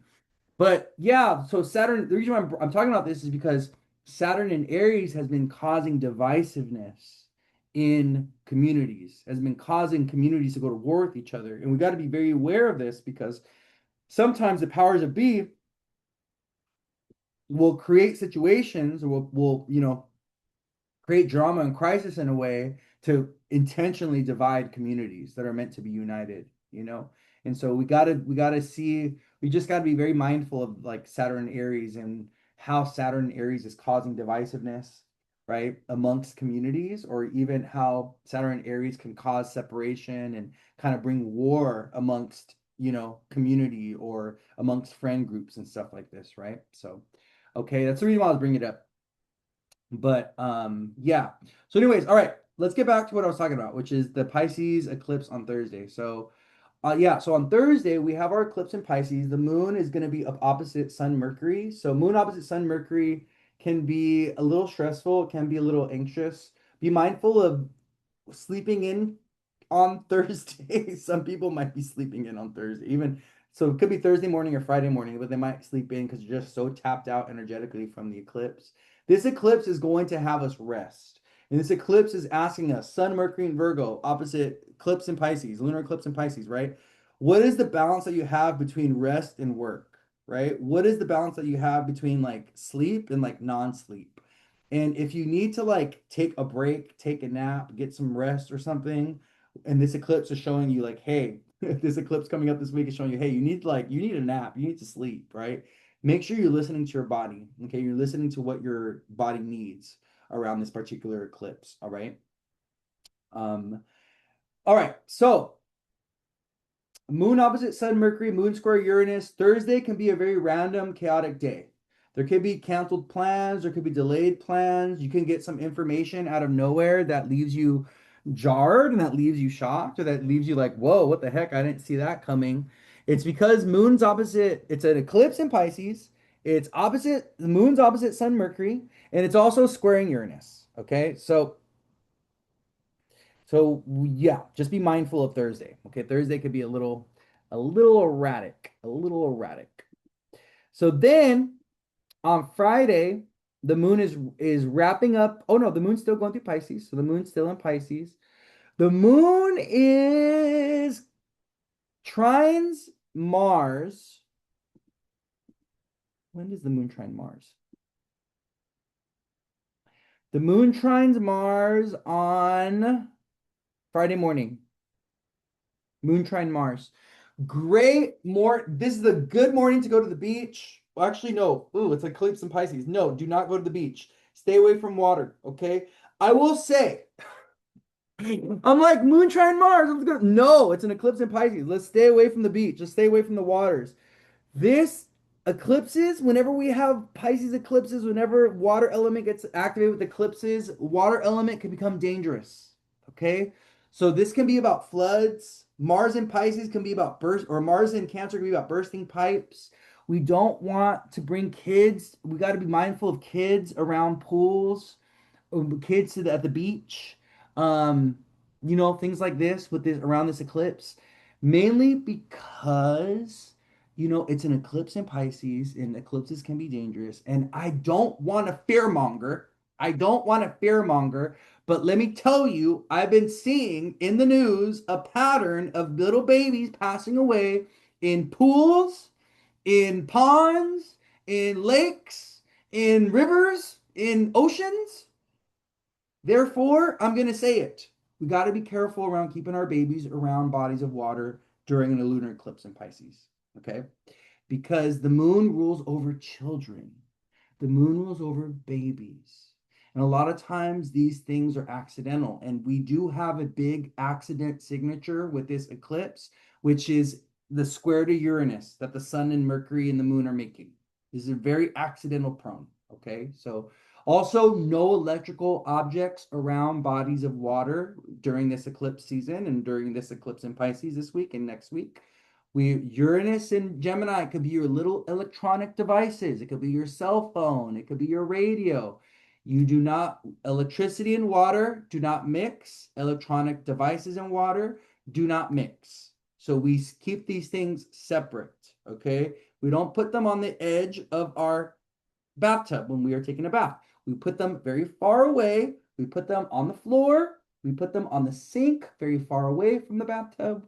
We put them on the top of the, on the top of the toilet with the seat closed, whatever. Okay, just be a little careful, okay, my loves, because I don't want to. I just don't. Also, I'm gonna tell you right now, some people house repairs. You got to do your piping. You know what I mean? You got to do your piping, man. Mutable signs: Pisces, Virgo, Gemini, Sag. Take a look at your what's going on with your house, what's going on with the electrical sockets, what's going on with the waterworks, what's going on with the piping. You may need to do some work on like the pipes and stuff, the plumbing. I don't know, I'm seeing plumbing issues. So there's something about plumbing. We got to fix our plumbing issues, okay? Mutable signs especially. If this eclipse is impacting your fourth house in any way, shape, or form, impacting a moon, let's say it's hitting your moon, squaring your moon, yes. Same thing with the car, yes. Same thing with the car. Anything that you own, any objects that you own, we want to get those fixed. We don't want them to break down because of the square to Uranus, okay? Sun, Mercury, or right next to the South Node as well, could bring like a weakening. So if you already have something that's like weak, like let's say the radiator of your car is already weak. Let's say you have a certain there's something in your car like physically that's like already weakened or that's already leaking or whatever, right? The South Node, Sun Mercury next to South Node will push it over the edge. We'll have that thing like collapse, we'll have that thing burst, we'll have that thing finally give out. So that's what happens when the South Node gets activated. Sun Mercury next to the South Node. That's one of the things I'm getting. So, okay. Yeah. All right. So, anyways, like I was saying, Moon trine Mars on Friday. This is good for physical activity. This is good for going to the gym and working out. This is not good for any kind of water stuff. We want to stay away from water, especially hot water. Moon trine Mars, especially Mars in Cancer, can be like us burning ourselves, with hot water in some type of way. So just be very mindful of that. Also, if you are going to be getting like your hair cut, your nails did, Thursday, Friday, Saturday, um, be mindful of the chemicals that the people are using and also the temperature of any kind of water that you come into contact with. So if you are going to be getting any kind of like beauty stuff done, any stuff done to the body or whatever, hair stuff, nail stuff done, um, chemicals could be a thing. So if you have certain allergens to something, or let's say you're going to a new nail artist and you're allergic to certain things, like silicone or something, just let them know, hey, these are the chemicals that I cannot use or that are not for me. And also, if you have like a temperature sensitivity when it comes to water, let them know that because that could become an issue or a problem with Moon trine Mars on Friday. Moon is trining Mars, who's fallen in Cancer. This is like an exacerbation of heat. So this is like we're feeling irritated, we're feeling hot, we're feeling, frustrated with Moon trine Mars. We're also feeling assertive. We're feeling physical. We're feeling the need to get something off of our chest. We're also feeling maybe a little sexual, a little physically aggressive. You know what I mean? One of the things that people don't really know much about Pisces and Virgo placements, okay, or also people that have 12th house, 6th house placements. 12th house, 6th house energy, Pisces, Virgo energy tends to be hypersexual. These are very, very sexual houses, and these are very, very sexual signs. But they're not sexual in a way like Scorpio sexual, okay? They're sexual more out of like habit and like routine. So what you get with Pisces and Virgo, right, is sometimes you get a lot of quantity. Sometimes quantity is more of their sexual thing. It's like it's not about the it's not necessarily about like the quality, I will say, sometimes of the partnerships or the partnership itself, but sometimes it's just the experience and the habit of sex, and that's what the sixth house and the 12th house brings in. It's like it's more just about the habit of sex. Like I just want to have sex all the time, or I want to do it regularly. That's like a sixth house, 12th house, and that could also be a Pisces Virgo thing. So, anyways, that'll be a post. I'll talk about that in a post one day. I'll talk about that in a post one day. I'll talk about that in a post one day. But yeah, Moon trine Mars can make us very horny. Okay. Also, you'll see this in synastry. It's actually I was looking at the synastry of Jacob Elordi and Kylie Jenner. Was it Kylie? Is it Kylie? No, no, no. Jacob Elordi and Kendall. Yeah. Yeah, I was looking at Kendall Jenner, Kendall, my bad. Yeah, I was looking at their synastry this morning, and they have a Moon Mars opposition. That's what I don't know. Their synastry is like I don't know. I'm gonna be honest. I'm gonna call it right now. I don't think they're gonna last. Okay, because I was looking at their synastry. I don't know. I think one of them is gonna end up breaking the other one's feeling heart or hurting the other one's feelings or something, right? But they have a Moon Mars opposition, and so his Mars in Libra opposes her Moon in Aries. Moon Mars, especially a man's Mars in a woman's moon, very sexually stimulating, very, very sexy. Moon Mars between people, um, brings sexual magnetism, a lot of sex. It could bring a lot of sex, Moon Mars, but it is kind of like it is an aggressive aspect to have in synastry. It can be very difficult depending on the Mars person. Mars in Libra is like I have that Mars, and it's very non-aggressive. It's a very non-violent Mars. It's a very avoidant Mars. So Mars in Libra opposite Moon in Aries, I think that's actually pretty good for them. I think that's a good opposition that they have. But anyways, the reason why I'm bringing this up is because we have Moon trine Mars on Friday, and we just want to be very mindful of that Martian energy hitting the moon on Friday. Okay. As the moon is separating from the Sun Mercury opposition that it had, which was the eclipse, right? So sun opposite the moon. When the moon and sun are opposite each other in transit, that's a full moon. Okay. When the sun and the moon are opposite each other, right next to the nodes, within 18 degrees of the nodes on either side, that's an eclipse. Okay. Mars in Libra versus Moon in Gemini. That's good. That's also really good. Yeah. Mars in Gemini, trine Moon, or I'm sorry, Mars in Libra, trine Moon in Gemini is really good. Yeah. The Moon trine Mars is the best aspect for Mars. Mars, he is most beneficial when he's making a trine to a planet. He's the most peaceful. Um, yeah. But yeah, Moon, I don't know. Moon and Gemini is a problem in synastry in of itself, though. Moon and Gemini is a very wishy-washy moon. I don't like when men have a Gemini moon at all. I don't like how they are in relationships, and it can be very difficult to pin down a man that has a Gemini moon in relationships. There's one man, which many of you may know, some of you may not know who he is, but some of us do know who he is. Um, when a man has a Gemini moon, oh my God, he could be a menace when it comes to love. Blueface. Oh my God. The absolute most toxic, worst man you could ever be in a relationship with. I don't even know why these women are trying with this man. Yeah, 29-degree Gemini moon. Ugh, ugh. Aquarius sun, Gemini moon, never. Stay far away. Whenever you see a man that has a Gemini moon with a Saturn rule sun, you stay away from him, okay? Stay far away from that man.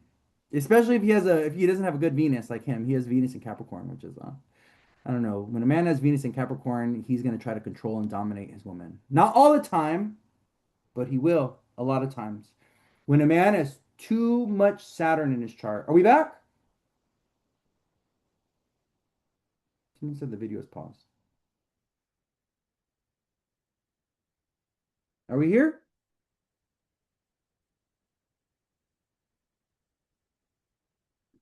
You guys see me?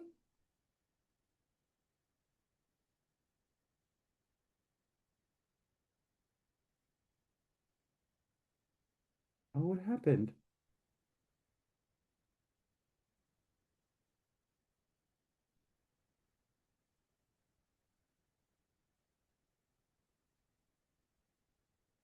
Are we back? Hold on, give me a second, everybody on the YouTube. We're having a it says my video is paused for some reason. Are we back? You guys hear me? Can you guys see me?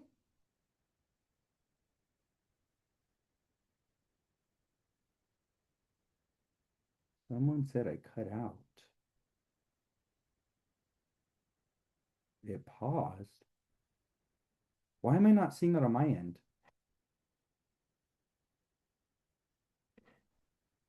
It says live video paused.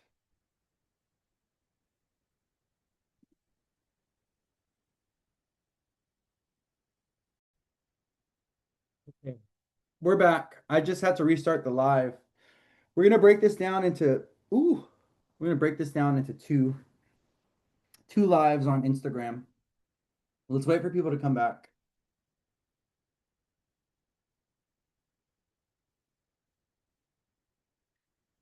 Welcome back, everyone. I honestly don't know what happened. All of a sudden, I started seeing people type, "Hey, are you there?" It's paused. Can you guys hear me? Can you guys see me? Are we good?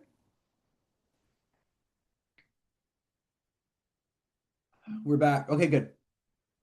Okay, good. Yeah. I was talking about Blueface's Gemini moon, and I was talking about staying away from men that have a Capricorn Aquarius sun with a Gemini moon combined. Yeah, it keeps glitching. I don't know, it's some weird energy. It's because Mercury's on the south node right now.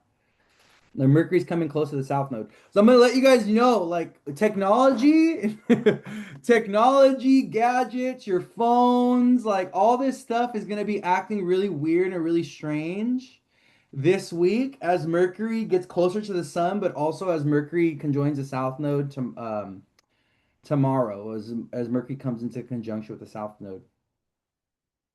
I can't stand him either, and I don't even know why any woman is messing with that man. He is so toxic. And why women keep having his babies?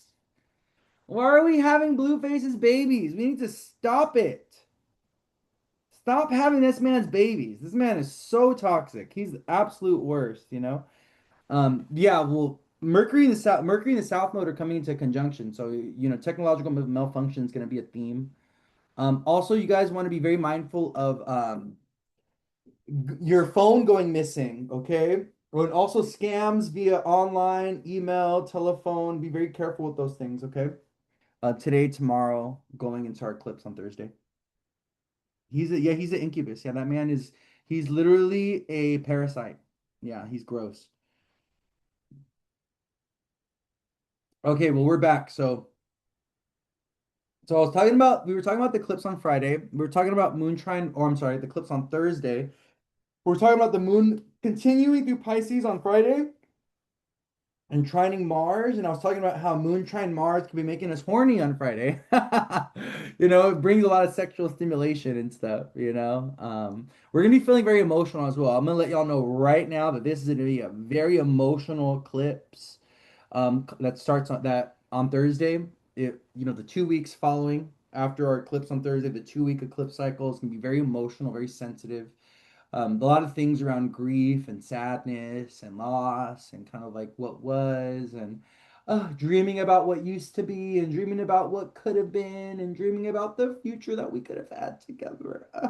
All of that is going to be like in the air with this eclipse in Pisces. Okay, so I just want you guys to be mindful of that. All right, but we're going to really be feeling it Thursday, Friday, and Saturday as the moon is transiting Pisces.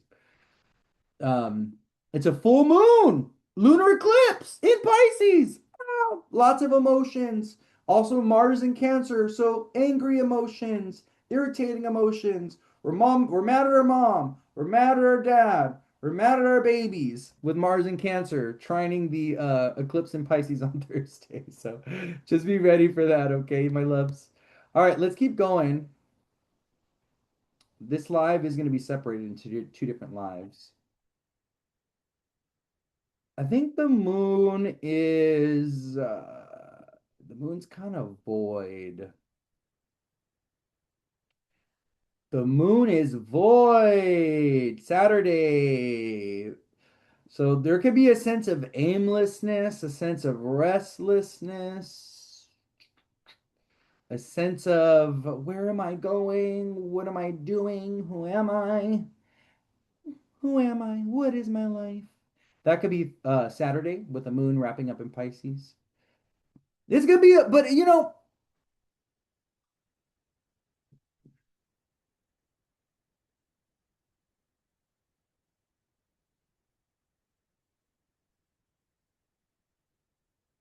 I'm thinking about Saturday. We have Saturn trine Jupiter. Jupiter and Saturn go into exact trine.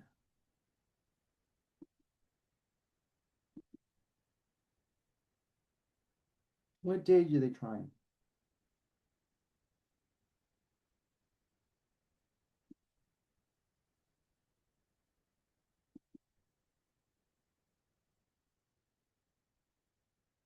Okay, on Friday. So we have Jupiter trine Saturn on Friday. The moon is separated from the opposition to the sun and Mercury that we had for our eclipse on Thursday. And the moon is at the last degrees of Pisces all Saturday. So we're really feeling the eclipse energy all the way into Saturday. It is a sign ruled by Jupiter, though. It is void. So Jupiter's in Leo, so there can be some fun, joy, celebration. But I do think there's some serious day before Saturn square Mars. Yeah, day before Saturn square Mars.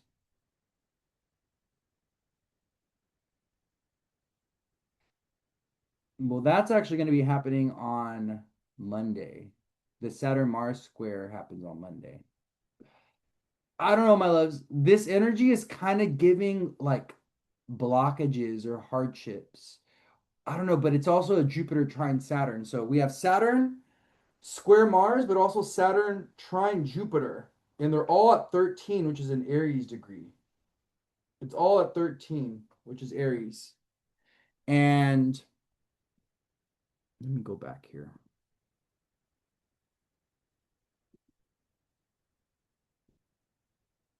It's pretty much like we need Saturn's permission, you know? If Saturn says yes, we can go ahead and do the thing, or Saturn says yes, this is going to happen, or Saturn says yes, this is the way forward, then yes. But if Saturn is like, nah, if Saturn is like, boundaries, conflict, if Saturn Mars is like, wait, not your family can't come, or hey, you got to, you need to like assert a boundary, or, I don't know, the Saturn Mars square could be bringing up some kind of conflict this weekend, but the Saturn Jupiter trine could be bringing a solution. So I think it's also important to be mindful of kind of like if if you have anything at 13, like me, I have a 13 degree Mars in Libra, you want to be very mindful of this kind of 13 degree activation that's really solidifies on Monday, you know? The Saturn Mars square. Not I said opposition, but no, I meant to say square. The Saturn Mars square goes exact on Monday, but it's already building. We're already feeling that square this weekend. Saturn and Jupiter trine each other on Friday, the day after our eclipse. So, what this kind of tells us is that we're kind of forming new connections, we're forming new contracts, we're kind of planning for a big change. Saturn planning, trine Jupiter for a big change, for a big leap of faith. But then, because there's some kind of conflict, there's something that's bothering us, there's something that's irritating us, and it's being shown to us by the Saturn Mars square. There's something about our home environment, our family environment. There's something about the past. There's something about our emotions. There's something that we're emotionally connected to that is emotionally frustrating us, or it's putting us in a complicated situation, or even there's something that we're engaging with emotionally that we need some kind of resolve with. How do I feel about this thing? How does this thing fit into my life, right? Does this thing make me feel good or feel bad? Does this thing make me feel confident? Does this thing make me feel less than? Because I feel like what this weekend is asking us, as the moon is wrapping up in Pisces and as Saturn and Jupiter are trying each other, but also as Saturn is squaring Mars, this weekend's kind of asking us, what is going to be best for my expansion and growth? What's gonna give me long-term Saturn security and safety, Saturn that also believes in me and feels good, trine Jupiter, right? And also, what do I need to be moving away from? Where does stuff of the past, where does my family drama, where does like emotional garbage that I haven't cleared out, where do I need to like find a place for that? Where do I need to clear that out? Because the Saturn in Aries square Mars and Cancer is going to show us that, you know. Um, this can bring like I was saying before, this can bring fights and arguments though. Saturn square Mars can be someone trying to overstep a boundary and then you asserting it, okay? Or even it could be like an argument around principles, around beliefs, because we do have Jupiter also trining Saturn. So we have Saturn, Mars, and Jupiter all kind of like in conversation. Even though Jupiter and Mars are not in aspect to each other, technically they are in a quincunx to each other. And Mars is in the 12th house to Jupiter, who's in Leo, right? So we also got to keep in mind that Mars is kind of playing, I don't know, Mars is kind of the villain in the narrative here, you know? He's in the 12th house to Jupiter. He is in the fifth house away from our eclipse in Pisces. So I don't know, this could be bringing up issues with children, issues like family drama, family crisis. There could be families going through like, if families are going through like a divorce or separation right now, that could also be happening. This could also be about families going through like, especially cardinal signs, Capricorn, Cancer, Aries, Libra. This energy could bring about like, oh, one parent is moving out of the house, or one parent needs to do something else, or one parent wants to go in a different direction with their life or with their career or with whatever, right? So we just got to be very mindful, especially if you have cardinal signs. If you have Cancer, Capricorn, Aries, Libra, anything around that 13 degrees, anything around the middle degrees of a cardinal sign, you need to be very mindful of how this energy is showing up and impacting you. Even if you have your IC, your MC there, right? Sun, moon, rising, whatever.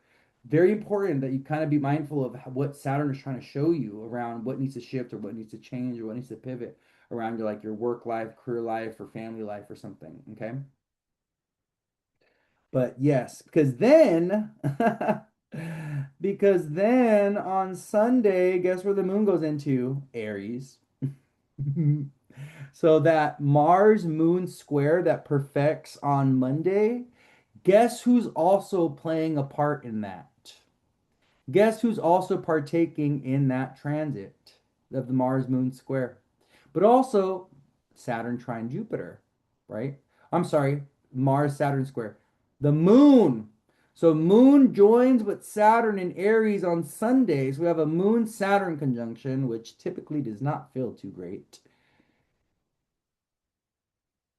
And that happens around 5:30 p.m. on Sunday, Pacific time. Moon conjoins Saturn. Moon Saturn are together squaring Mars and Cancer.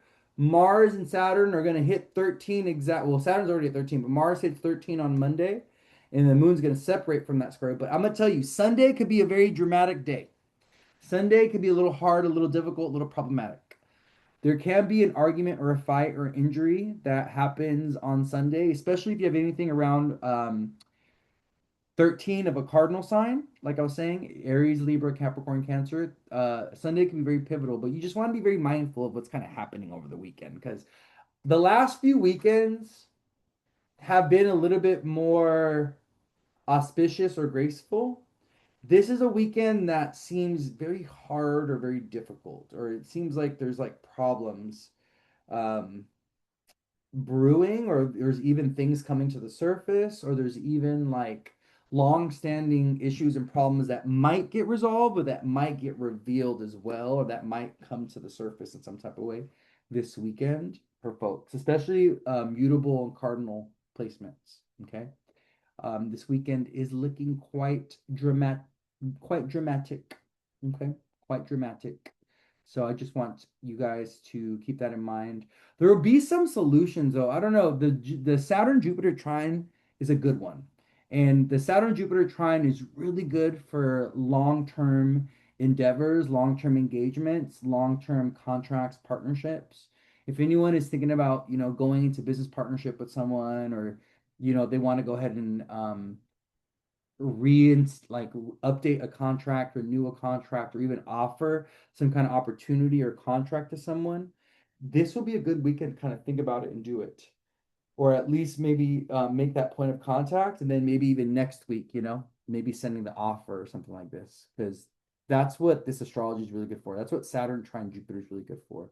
Also, any kind of vacation or traveling that people are doing around this time is very karmic. It's very destined. It's very connected to like fate. And we're going to see a lot of people vacationing and traveling at this time, going to places that they've lived before, going to places that they have had past lives with.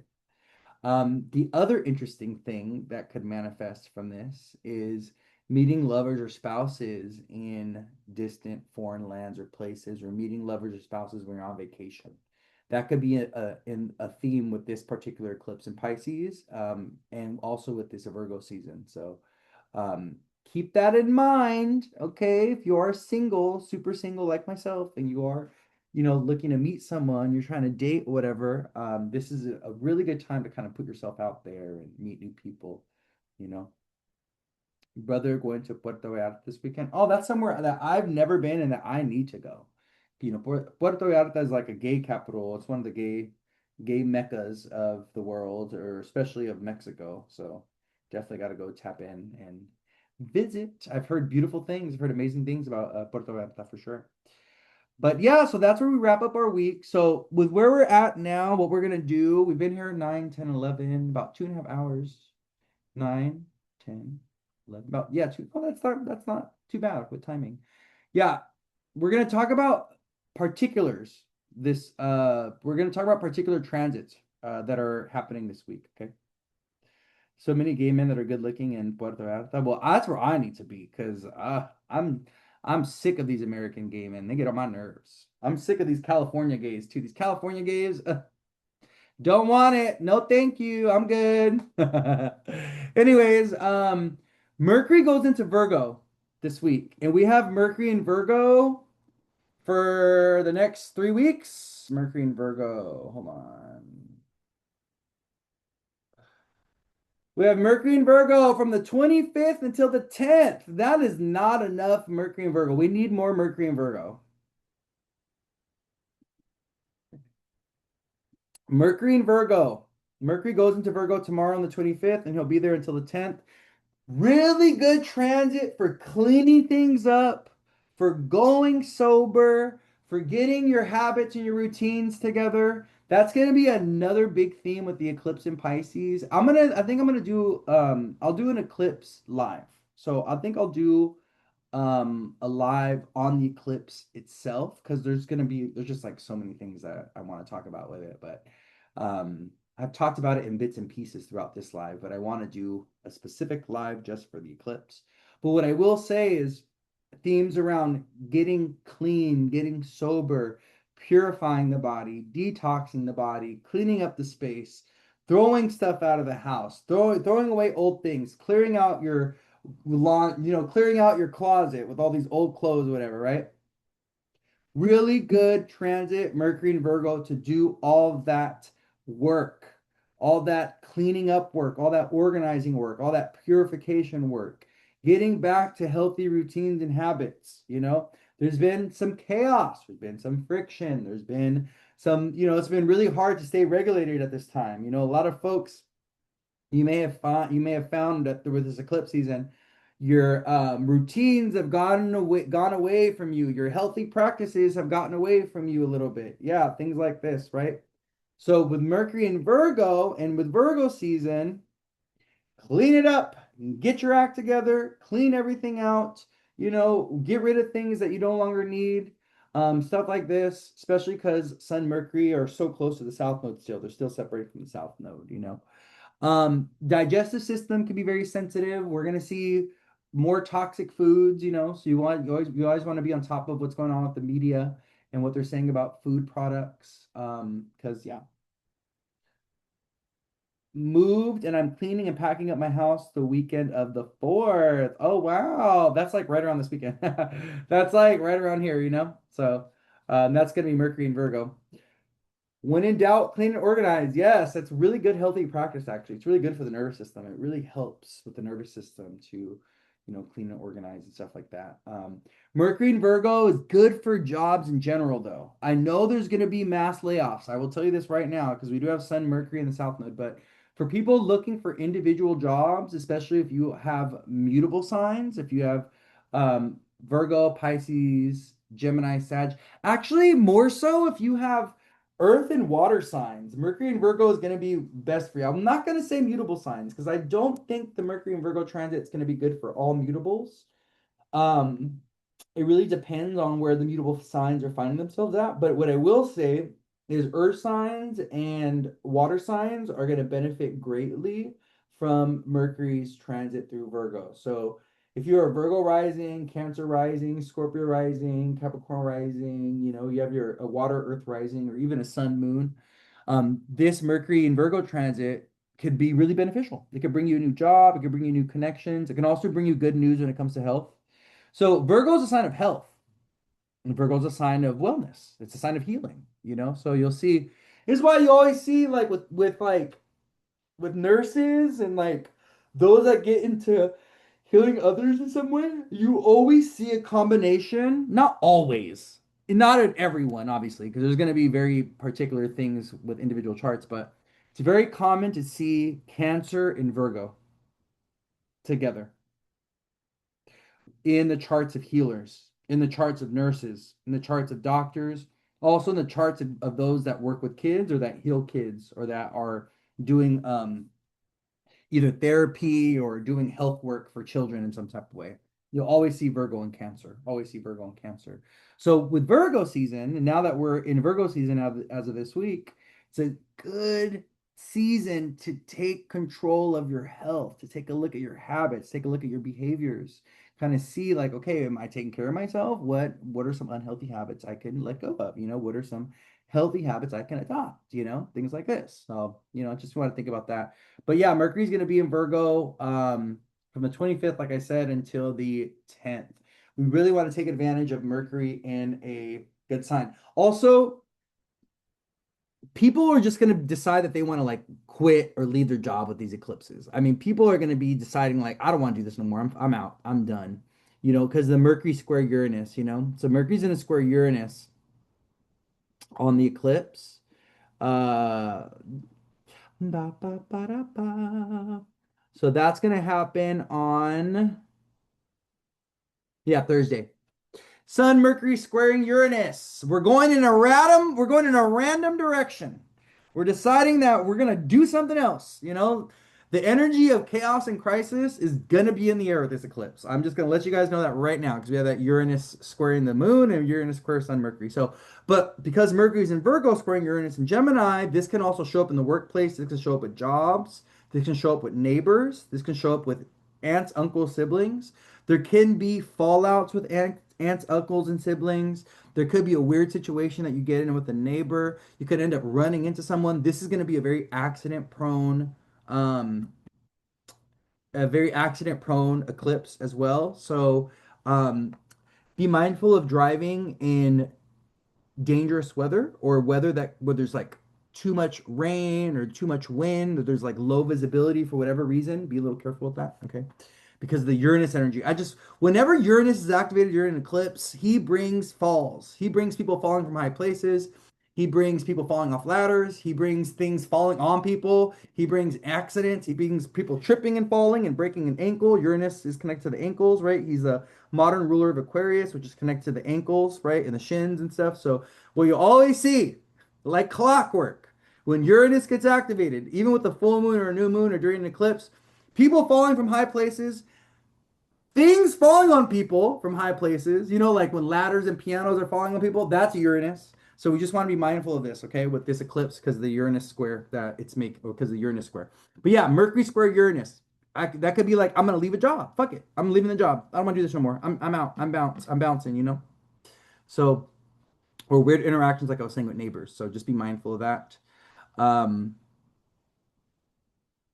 there was another aspect that Mercury's gonna make, and I wanted to call this out while he's in his transit. There's something else that he's going to do that I wanted to talk about. What was it? Oh, the Sun Mercury Cazimi. Yeah. So I was like, what am I? Sorry, guys. I had a long weekend, okay? Yesterday I was with my family partying all day. So I'm still recovering from yesterday. My brain's a little meh, meh, meh. That's why I don't do readings on Mondays, by the way, usually. I take a little break on Monday, give myself a day off. Anyways, so we have a Sun Mercury Cazimi on the eclipse. And I want to talk about this because it's going to be at 4 degrees, which is a Cancer degree. Um, and what happens when Mercury transits the sun in a Cazimi is we tend to shift our perspective on things. We tend to change our mind about things, and we tend to get informational clarity, or there could be some information that comes in that gives us a confirmation about things to come, or that can tell us, hey, this is where you're going to go. This is the direction forward. There could be something positive with Mercury that comes in during a Sun Mercury Cazimi, which is going to be happening on Thursday of the eclipse of this week. So, with the Sun Mercury Cazimi, I want you to kind of think about what are some things that you've been on the fence on? What are some decisions or choices that you've been afraid to make? What are some decisions that also you don't have enough information on to make a good, confident decision about? So you're waiting for more information, you're waiting for more details, you're waiting to have a conversation, you're waiting to have that phone call in order for you to make an informed, confident decision or choice about something, right? Well, set that intention going into this eclipse. Be like, hey, spirit, hey, universe, hey, divine, hey, planets, give me some insight, give me some information, help me get clarity around this choice or decision. Because come the Sun Mercury Cazimi on Thursday, that's when the information could come in. That's when you can get the clarity. That's when you can get the answer. That's when you can get what you need to make that confident choice or decision. But don't be surprised though if you see people kind of going back on choices or decisions that they seem to have already made, but now they're saying, "Oh, I don't want to do that anymore. Oh, I said that last week, but now I want something else. Now I want to do something different. Oh yeah, I told you I was going to do that for you, but now this week I changed my mind." Don't be surprised. On Thursday, Sun Mercury Cazimi going into the eclipse energy, right? Coming out of the eclipse energy. Don't be surprised if people want to change your mind about something. Like people, they decide otherwise, or they go the opposite direction than they originally thought they were going to go in. And you may do this as well. You may decide to change something. You may decide like, hey, actually, I'm going to do this and I'm not going to do that. So just keep that in mind, okay? Because that's what happens with the Sun Mercury Cazimi is kind of like a shift of consciousness, a shift of thought, a shift of choice or decision, okay? Something like that. So, yeah, Sun, Mercury, Cazimi, and Virgo. We can also realize, realizations, epiphanies. All of a sudden, all the pieces come together, and bing, your mind goes off, or right, like that, light bulb goes off in the head. That's a Sun, Mercury, Cazimi experience. So, that could also be a part of our eclipse experience, having a Sun, Mercury, Cazimi moment. Okay, so just keep that in mind as well. All right, my loves. So, all right, we have that. Mars is moving through Cancer. Okay. Okay. Okay. Any other planets that shift signs? Let me see.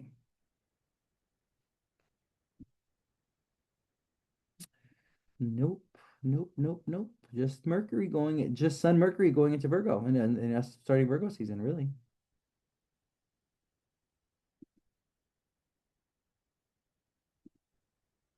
Venus is wrapping up in Libra. Ah, Venus is gonna go into Scorpio. Oh lordy, we're about to have our Venus retrograde. Are you guys feeling the Venus retrograde energy? Yeah, Venus is in her shadow. Yeah. Once she gets to 22 degrees on the 30th, she has entered her shadow. So Venus is gonna start retrograding at, I think it's either 6 or 8. I believe it's 8.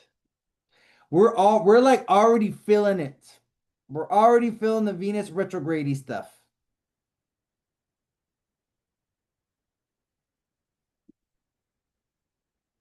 Yep, 8. So Venus is going to start retrograding at a Scorpio degree, and then she's going to go back to 22 degrees, which is not a degree that you guys, for those of you that have been following me for a while and you've been following my work for a while, you know that me and 22 degrees do not have a good relationship. I do not like that degree at all. I think that degree brings trouble. Yeah, it's 8. Yeah, she stations on Friday, October 2nd, and then by the 3rd, Venus is retrograde in Scorpio. And we're also going to have a Mercury retrograde in Scorpio. So I'm going to tell you right now, drum roll, please. This Venus retrograde is going to be really damaging to a lot of relationships. I'm going to tell you that right now. We're going to see a lot of people breaking up and separating. And we're going to see a lot of people being like, you know what? I don't trust you. I don't feel safe with you. You fucked up my money. You got me into debt. You cheat on me all the time. I am done.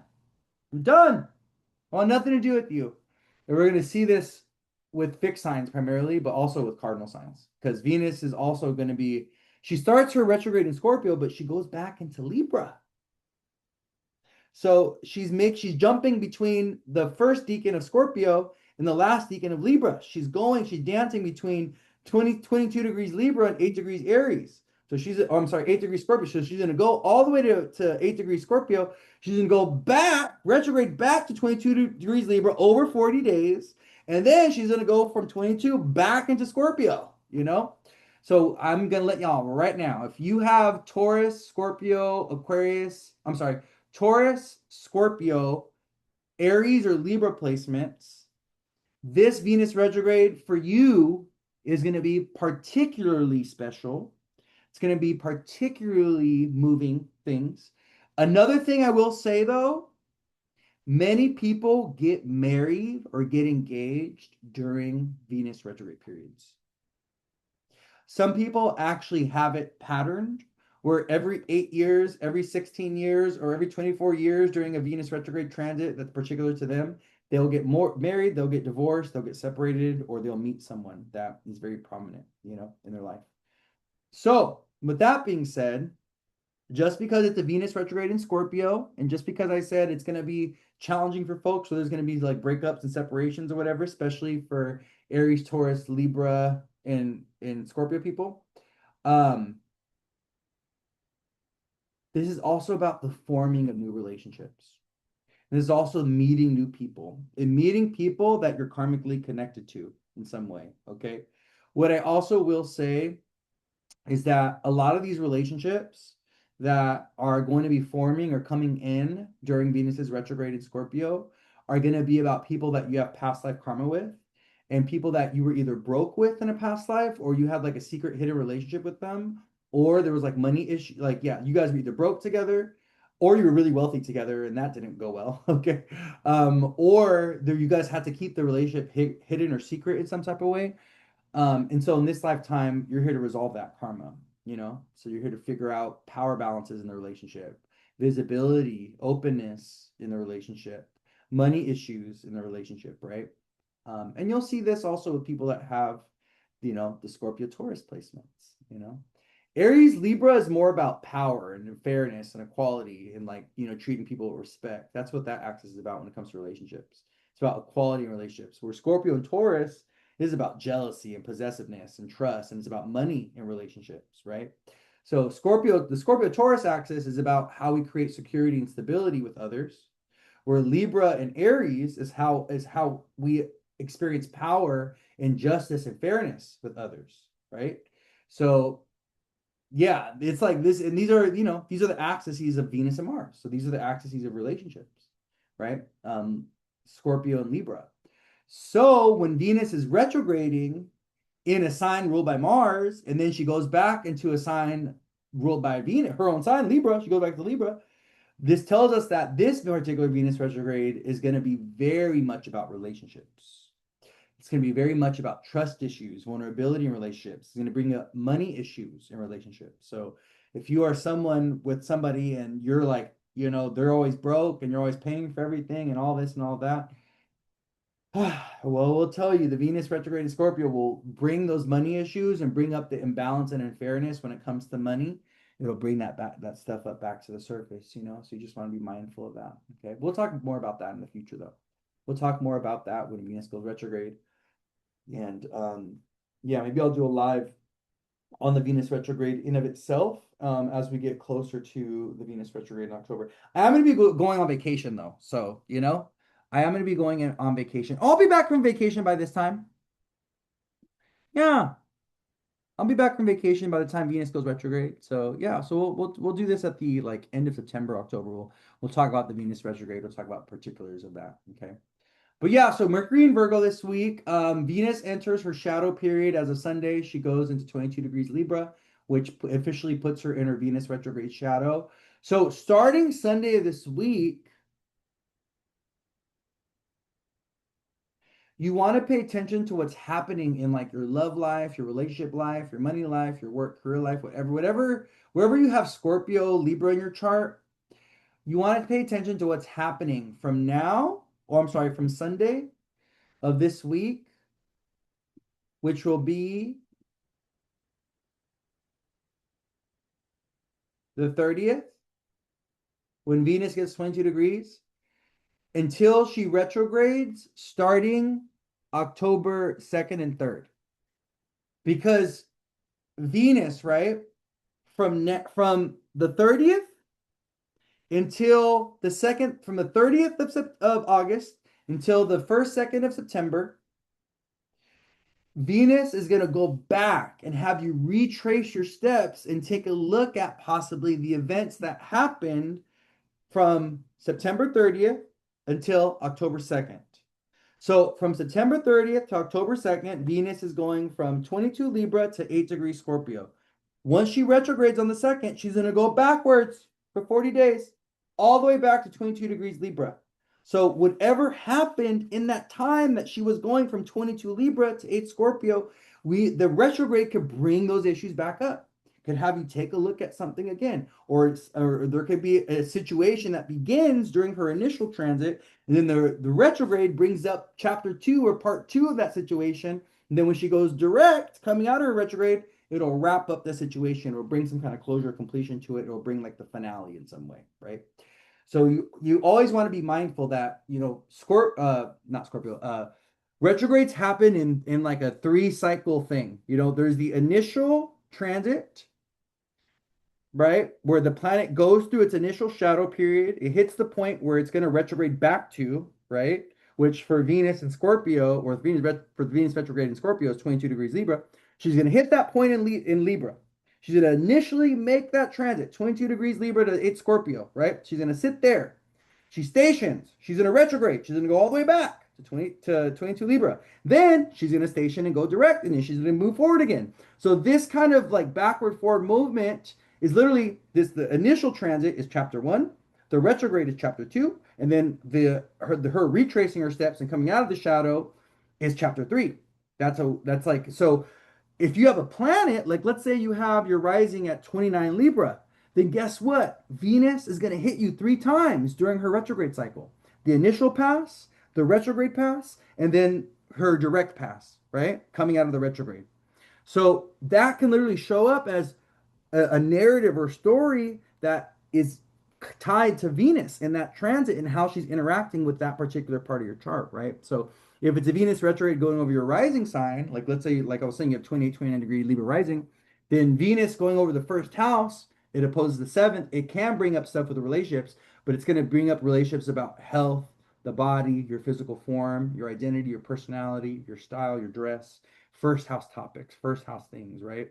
So for Libra rising, quite literally, the Venus retrograde in Scorpio and Libra, and that whole thing, that dance is going to happen. It could be about health and money for them. It could be about their body, stuff like that. So We just want to keep that in mind, okay? I'll talk more about that again though when we do a live on the Mercury on the Venus retrograde itself. It's going to be a Venus retrograde that's also tied to Mercury retrograde. So we're going to have Venus and Mercury retrograde around the same time.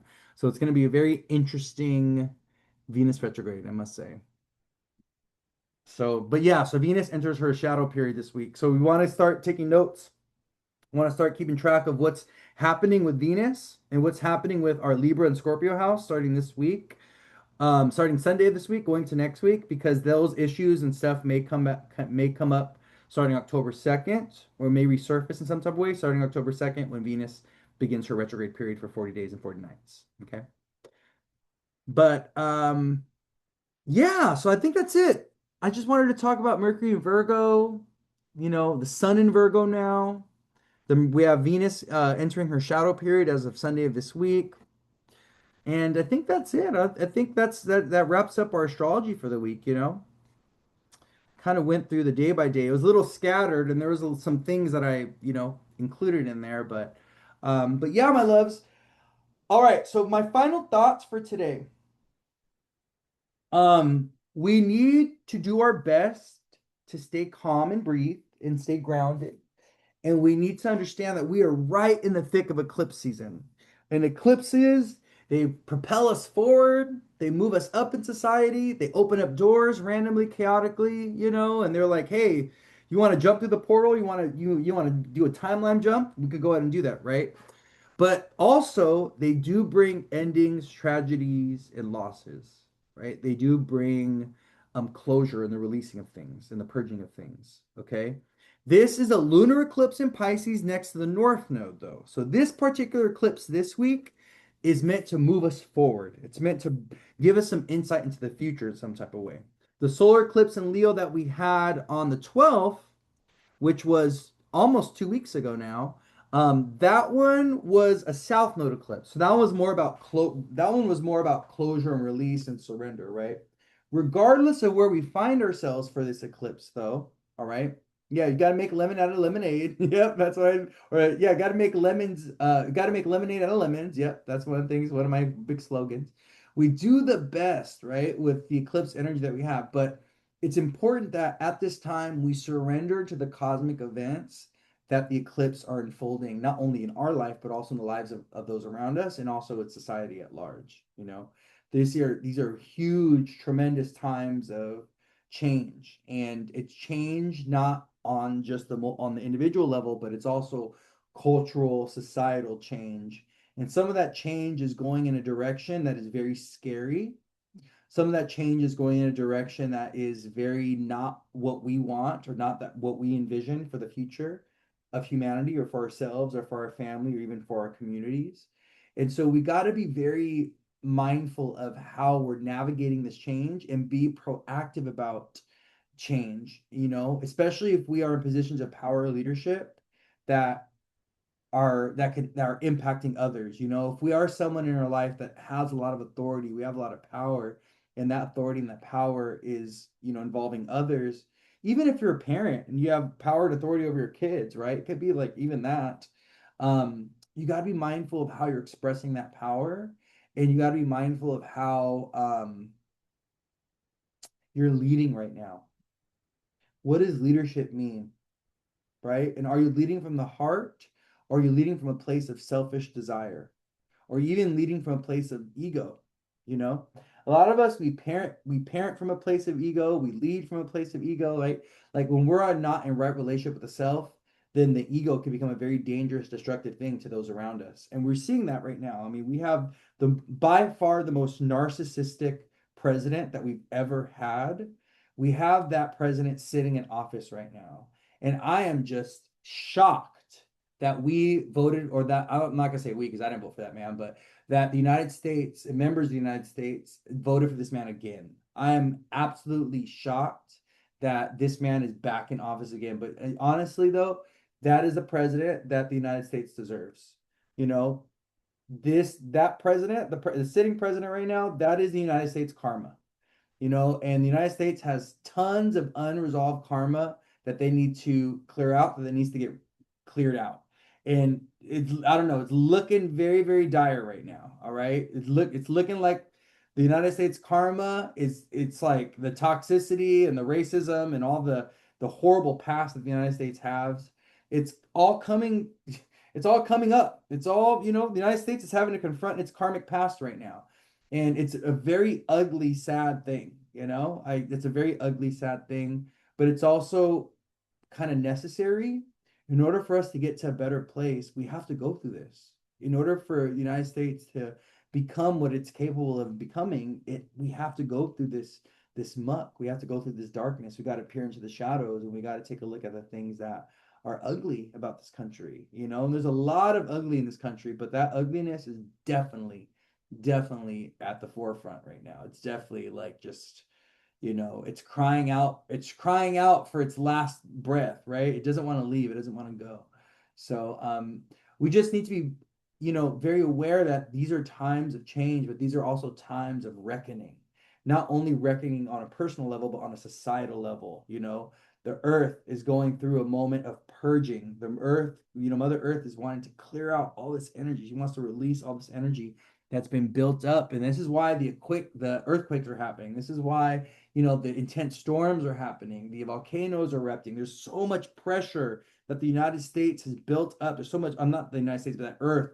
Earth has so much energetic pressure, right, in her oceans, underneath the surface, like in her atmosphere. There's so much pressure, and she needs to like release it.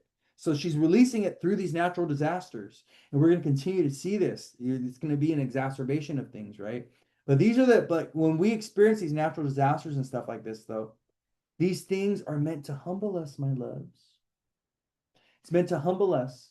Mother Earth she's going to humble humanity and show us, hey, you guys think you're all big and bad. You guys think you got everything figured out. You guys think you have so much control. Well, I'm going to go and put you through some things. We're going to make certain places really hot, and we're going to make certain places really cold. We're going to go ahead and do some storms over here. We're going to do some earthquakes over here. I'm going to humble you guys.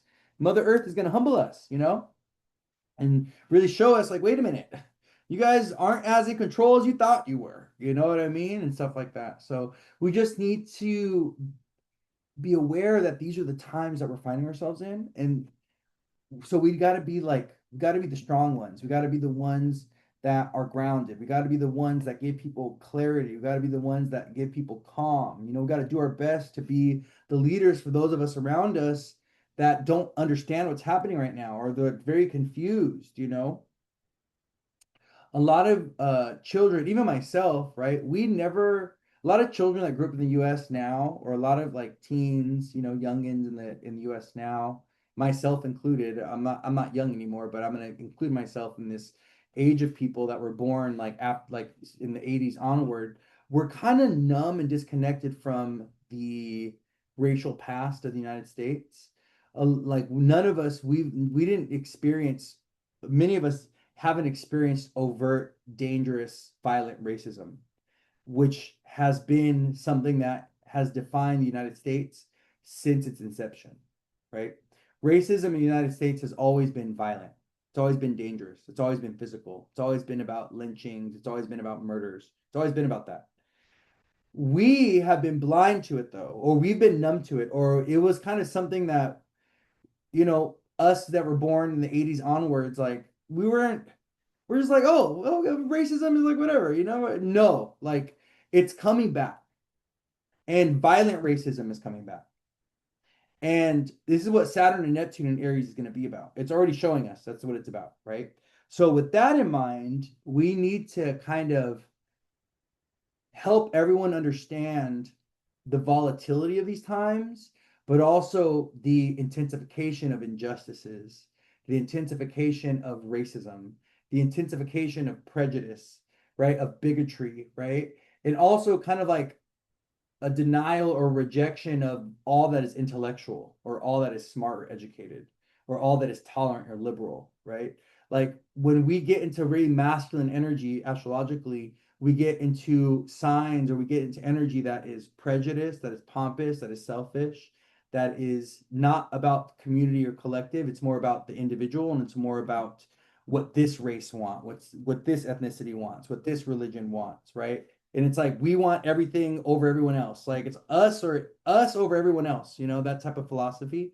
And we got to be very mindful of where this is showing up, because It's all around us right now, right? And I hate to say it, my loves, but before things get better, they're going to get much worse, much, much worse.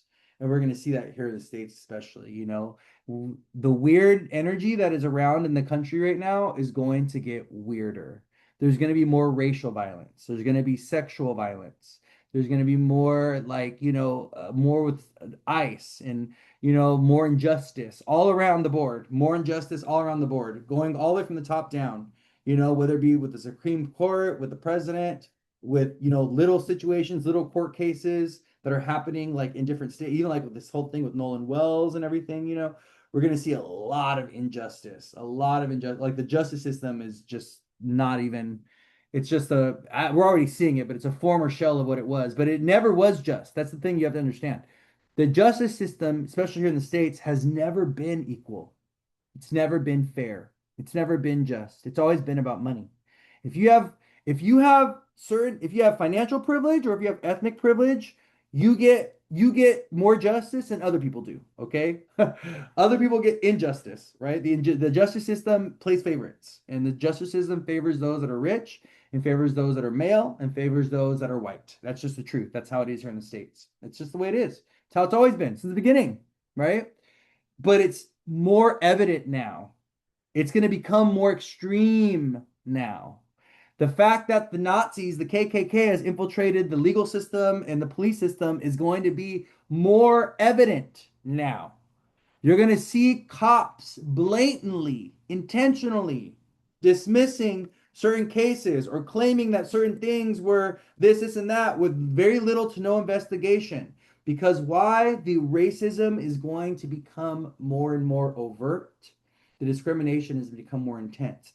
I hate to tell you guys this, but this is the truth. This is what's going to happen. So it's already happening. We're already in it. So if you are someone here in the United States, you need to be very, very cognizant of this weird emerging political environment, but also, staying on top of it, being aware of what's happening, keeping yourself a little educated about how things are changing, okay? Because it's not only happening on a social, political context and a legal context, but also money, finances, our career, what career was, work, jobs, being able to have a job. When I'm over here watching a tech billionaire say that by 2030, no one's going to have jobs anymore, I'm concerned. I'm worried.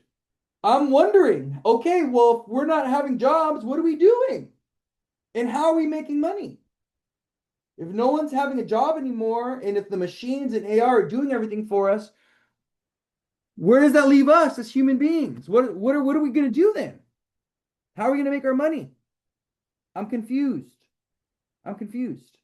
You know, they want to, it's crazy because there's so many of these tech billionaires making these statements about, oh yeah, humans aren't going to be working anymore, but they're not giving us a why. They're not giving us any solution. They're not giving us anything promising around what they're going to replace that with. They're not giving us no ideas around that. All this stuff is coming, my loves. It's coming. I'm telling you right now. And so, we got to push back and fight back where need be, but we got to inform them and also be intentional with the direction that this stuff is going. You know what I mean? Like what direction is it going? What direction do we want reality to go in, right? What is the life? What is the reality that we want our kids to have, that we want our future to be like? Yeah, it's very weird. It's very scary. So, but the reason why I'm bringing this up is because this can all be very overwhelming and it can be very like, oh, the problems in the world. There's just like, there's so much going on right now and blah, blah, blah. And the reason why I'm bringing this up is because it can be very easy to get overwhelmed by all this. So it's important that you have a healthy, a detached relationship with this in some way. You know, don't make all the problems of the world your own. Don't take everything upon your person. Don't carry everything on your shoulders. And sometimes not knowing is what's best. Sometimes we're just in the age of information, it's so easy to know too much about things. Like we live in an age where there's just an oversaturation of information. And the human mind, human psyche can only deal with so much, it can only carry so much. And so, if you feel like anxious and nervous and you just feel overwhelmed this week, or even last week with the eclipses, take a step back from social media. Don't turn on the news. Take a day for yourself. Go out to the park, go get some sun, go on a walk, go hang out with friends, kind of detach from all this. You know what I mean? So you can come back to yourself. But we gotta just take care of our mind, take care of our body and our spirit during eclipse season, because we can feel very erratic, we can feel very chaotic, we can feel like we're being pulled in multiple directions, and things like this. And we just got to be very, very cognizant of grounding our energy, of honoring our energy, of also allowing whatever comes up to flow through us and like move through us. We don't hold on to any emotional stuff. Because eclipses are they tend to be very energetically volatile. They throw us for a loop a little bit. We also tend to get sick and ill. Our immune system tends to suffer also during an eclipse. So if you are someone with a sensitive immune system, make sure that you are taking care of yourself and that you are being mindful of the environments that you're finding yourself in around this lunar eclipse in Pisces, especially. Okay, because this lunar eclipse in Pisces is going to be hitting people's immune system pretty hard.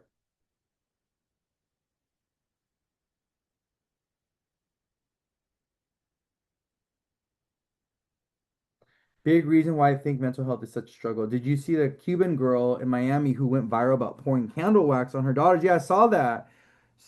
So sad. We need to support mothers better in the US. Yeah, and that's the problem. Like, the big issue with Republican politics and the big issue with mental health and even just health in general in the United States is there is a lack of support for not only mothers and pregnant mothers and single mothers, but there's a lack of support for health overall, whether it be mental health or physical health. And this is a big problem with when you have insurance companies take over healthcare industry, private insurance companies take over healthcare industry, is healthcare no longer is about healing people. It's no longer about making sure people are healthy or good. It becomes about profit. It becomes about money.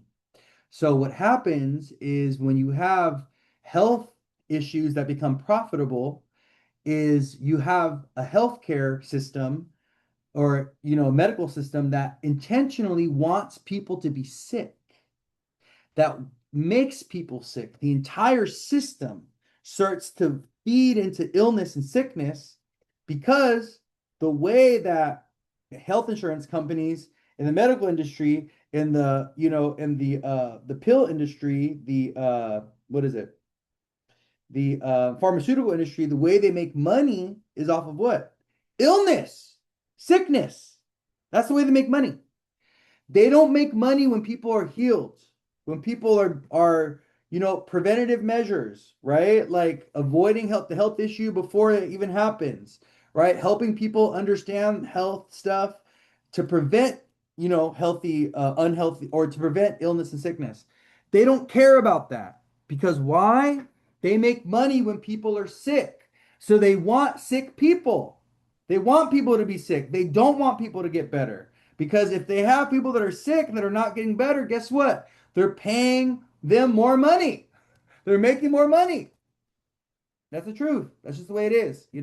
But now we're getting to a point with the corruption, the capitalistic corruption of the healthcare industry. We're getting to a point where it's gotten so selfish and greedy and so bad that now the healthcare industries don't even want to pay for medical services. Now they're going to do everything they can to go ahead and cancel or to go ahead and to deny people's insurance claims.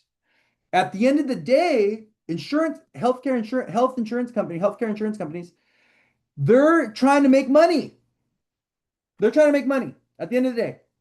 They're trying to hold on to as much money as possible so that they have the biggest margin of profit.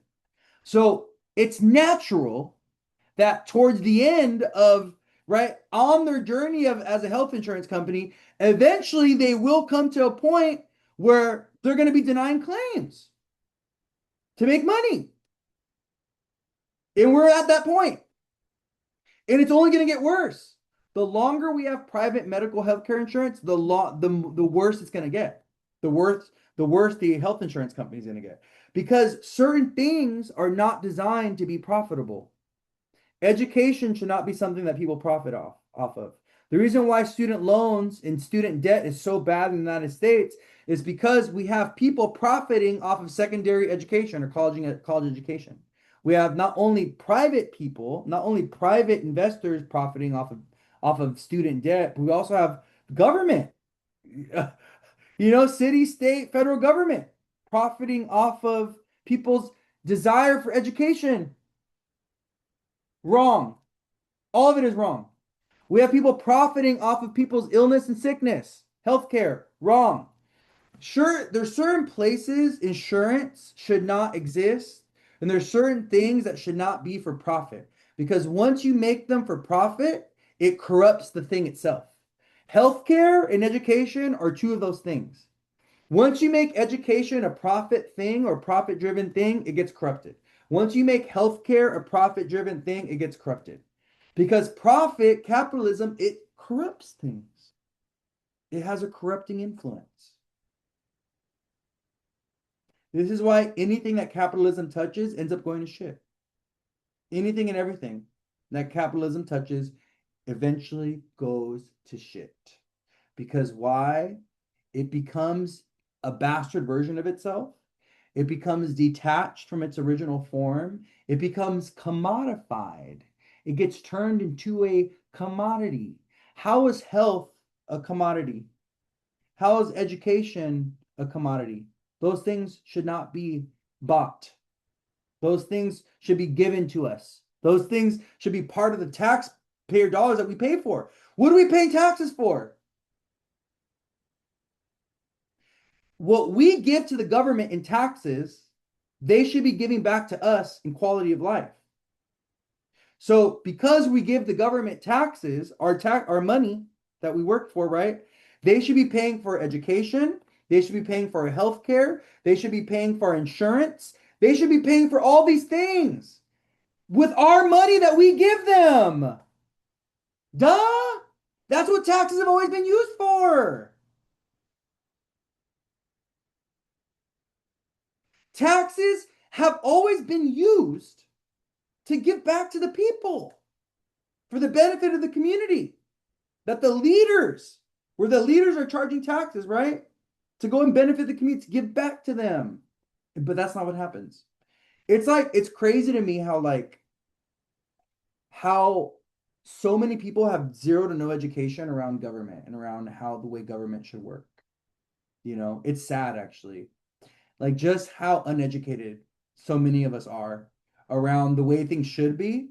And because people lack education around the ways that things should be, they accept the way that they just blindly accept the way that things are. There's like a blind oh, this is normal, I guess. Oh, I guess this is how it should be because that's how it is. No. I'm gonna tell you, as someone who studied government systems, as someone who went to college and studied, different forms of political, this is by far my biggest college self fear. Everything happening right now is my biggest fear. Like in college, when I was, when I went to UC Santa Cruz and I studied like social justice nonprofit work, but I studied imperialism and I studied capitalism and I studied socialism and I studied all the isms, right? I studied all the isms. A lot of my biggest fears, a lot of the things that we were talking about back when I was in college in like 2006, 2007, 2008, are happening today. Are happening today here in the United States. And a lot of the scary stuff that happened in Germany leading up to World War II, a lot of like the really weird, scary stuff around identity politics or certain ethnicities, certain genders being targeted, um, identity wise. Like this is just the beginning. Like this is it's a mirroring of what happened in Germany. Like what's happening here in the States with immigration and ICE is literally what was happening in Germany with the Jews and with the Nazis. Like where they were like going into homes and taking people out of their homes and like foreigners, immigrants, and then throwing them into gas chambers. Right now they're being thrown into like these ICE facilities. We have no idea what the fuck's happening. We have no idea what's going on in those ICE facilities. Nothing. They could be gassing those people, for all we know. They could be killing those people in there. They could be torturing them. They could have them all butt naked in there. We have no idea. It's all the same. It's all the same. And it gets worse. It gets worse. It doesn't get better. It gets worse until we're going to the facilities and rescuing people and taking them out of the facilities, until we're at the doorstep of of the White House and pulling Trump out and dragging him in the street, like Mussolini got dragged through the street by the Italians. Until that happens, it's gonna get worse. It's gonna continue to escalate and get worse, and it's gonna happen at a more rapid rate. It gets worse, faster and faster and faster and faster. It gets more intense. It gets more dramatic. It gets more violent. It gets more obscene. It gets more like we're in which an alternate reality. Like, what the fuck is this actually happening? Yeah, it's actually happening. Yeah, it's actually happening. You know, it's crazy, y'all. Yeah, it's sad. It's frustrating. All my college, my political college nightmares are like coming to fruition, are coming to fruition, have come to fruition already, you know. But the reason why I'm bringing this up is because we as a people need to be aware. We need to educate ourselves. We need to, really pay attention to what's happening. And we need to use our voice and we need to vote, with the midterms coming up. I'm gonna talk about this during the Venus retrograde for sure, but with the midterms coming up, we gotta vote, y'all. We gotta vote. We gotta get all these like horrible people out of office because the damage that they're doing is gonna take years, decades, to go ahead and reverse. And who knows, like the damage may be so severe that whatever is damaged by this administration, it could be so far gone that we need something totally new and something different coming out of it. So I don't know, we'll see. But I don't want to leave you guys on a low note. I want to leave you guys on a high note, but I don't know. It's just we're in a weird time and everything's very funky. And if none of us have jobs and if none of us are making money, and if we're going back to racist United States 200 years ago, what the fuck does that look like for all of us? I don't know. It looks weird. It looks creepy. It looks scary. It's not looking good. So I don't know. These are things that I think about. These are things that I think about. Yeah. But I want to leave you guys on a high note. So what I will say is this week's eclipse is asking us to take a leap of faith. It's asking us to pray. It's asking us to be intentional with the direction that we're going in, the future that we're building. It's also asking us to break out of the norm in some type of way. I'm just thinking about the North Node in Aquarius next to the eclipse, and I'm just thinking about like, we got to do it differently. We got to do something different. If you continue to do things that aren't working and you keep doing the same thing that's not working, you got to pivot. You got to try something else out. You got to do something different. I think this is eclipse energy is great for exploration. I think it's great for trying new things. I think it's great for, putting yourself in uncomfortable environments and meeting people that may be out of your comfort zone to really see what opportunity is there for you or to really see what magic is there for you. I think we really got to lean into that. I think we really, really got to lean into that. This eclipse, kind of like what is foreign, what is different, what is unique, what is strange to us, like inviting that energy in. Okay. But I love you all so much. Thank you all for tuning in. Like I said, I'm gonna be going on vacation on the 3rd of September. So I'll be leaving on the 3rd. I'll be coming back at the end of September. So I'm gonna be pretty much gone all of September.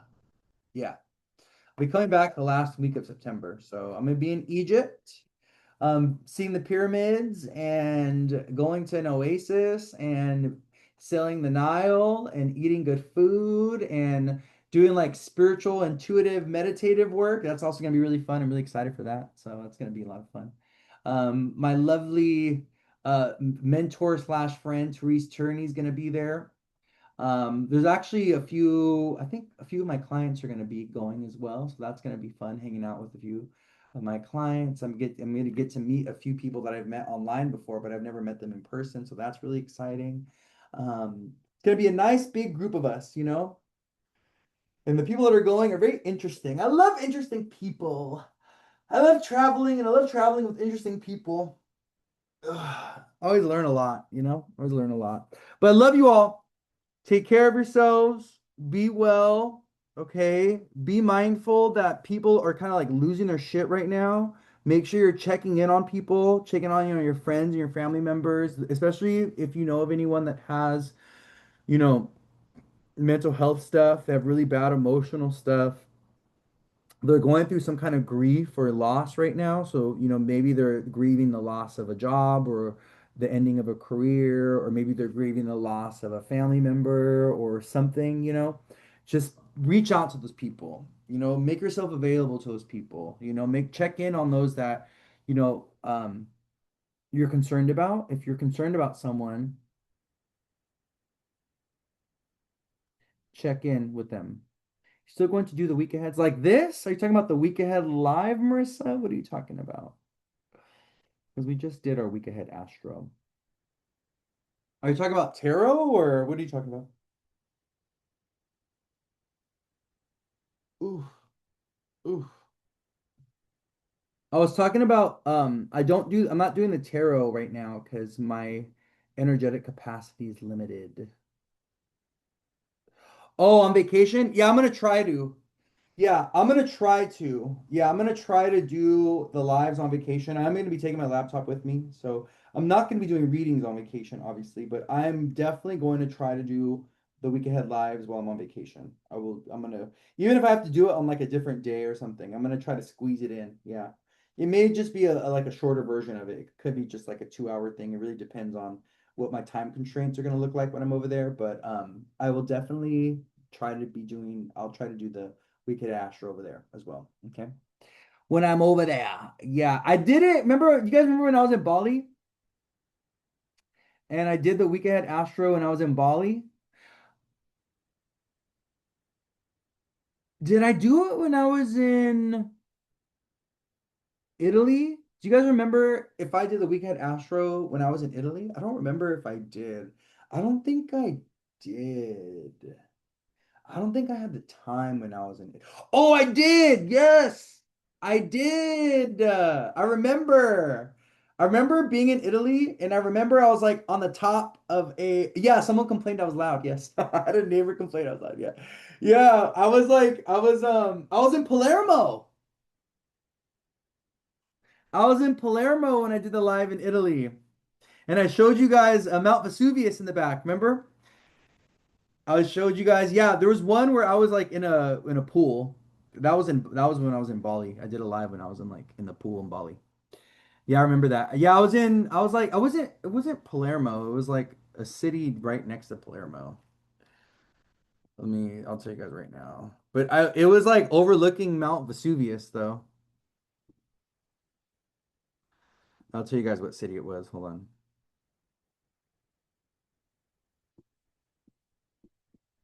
Oh, it was. Yeah, it actually was Palermo. Yeah, it was. It was. It was. It was.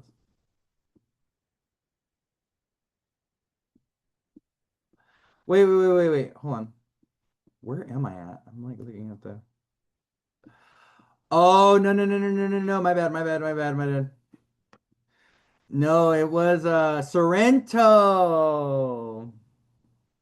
It was Sorrento. Yeah, it was Sorrento. So, yeah, we did a live in Sorrento and it overlooked Naples and Mount Vesuvius. And then we ended up going to Positano. Yeah, so afterwards. That's what I was thinking of.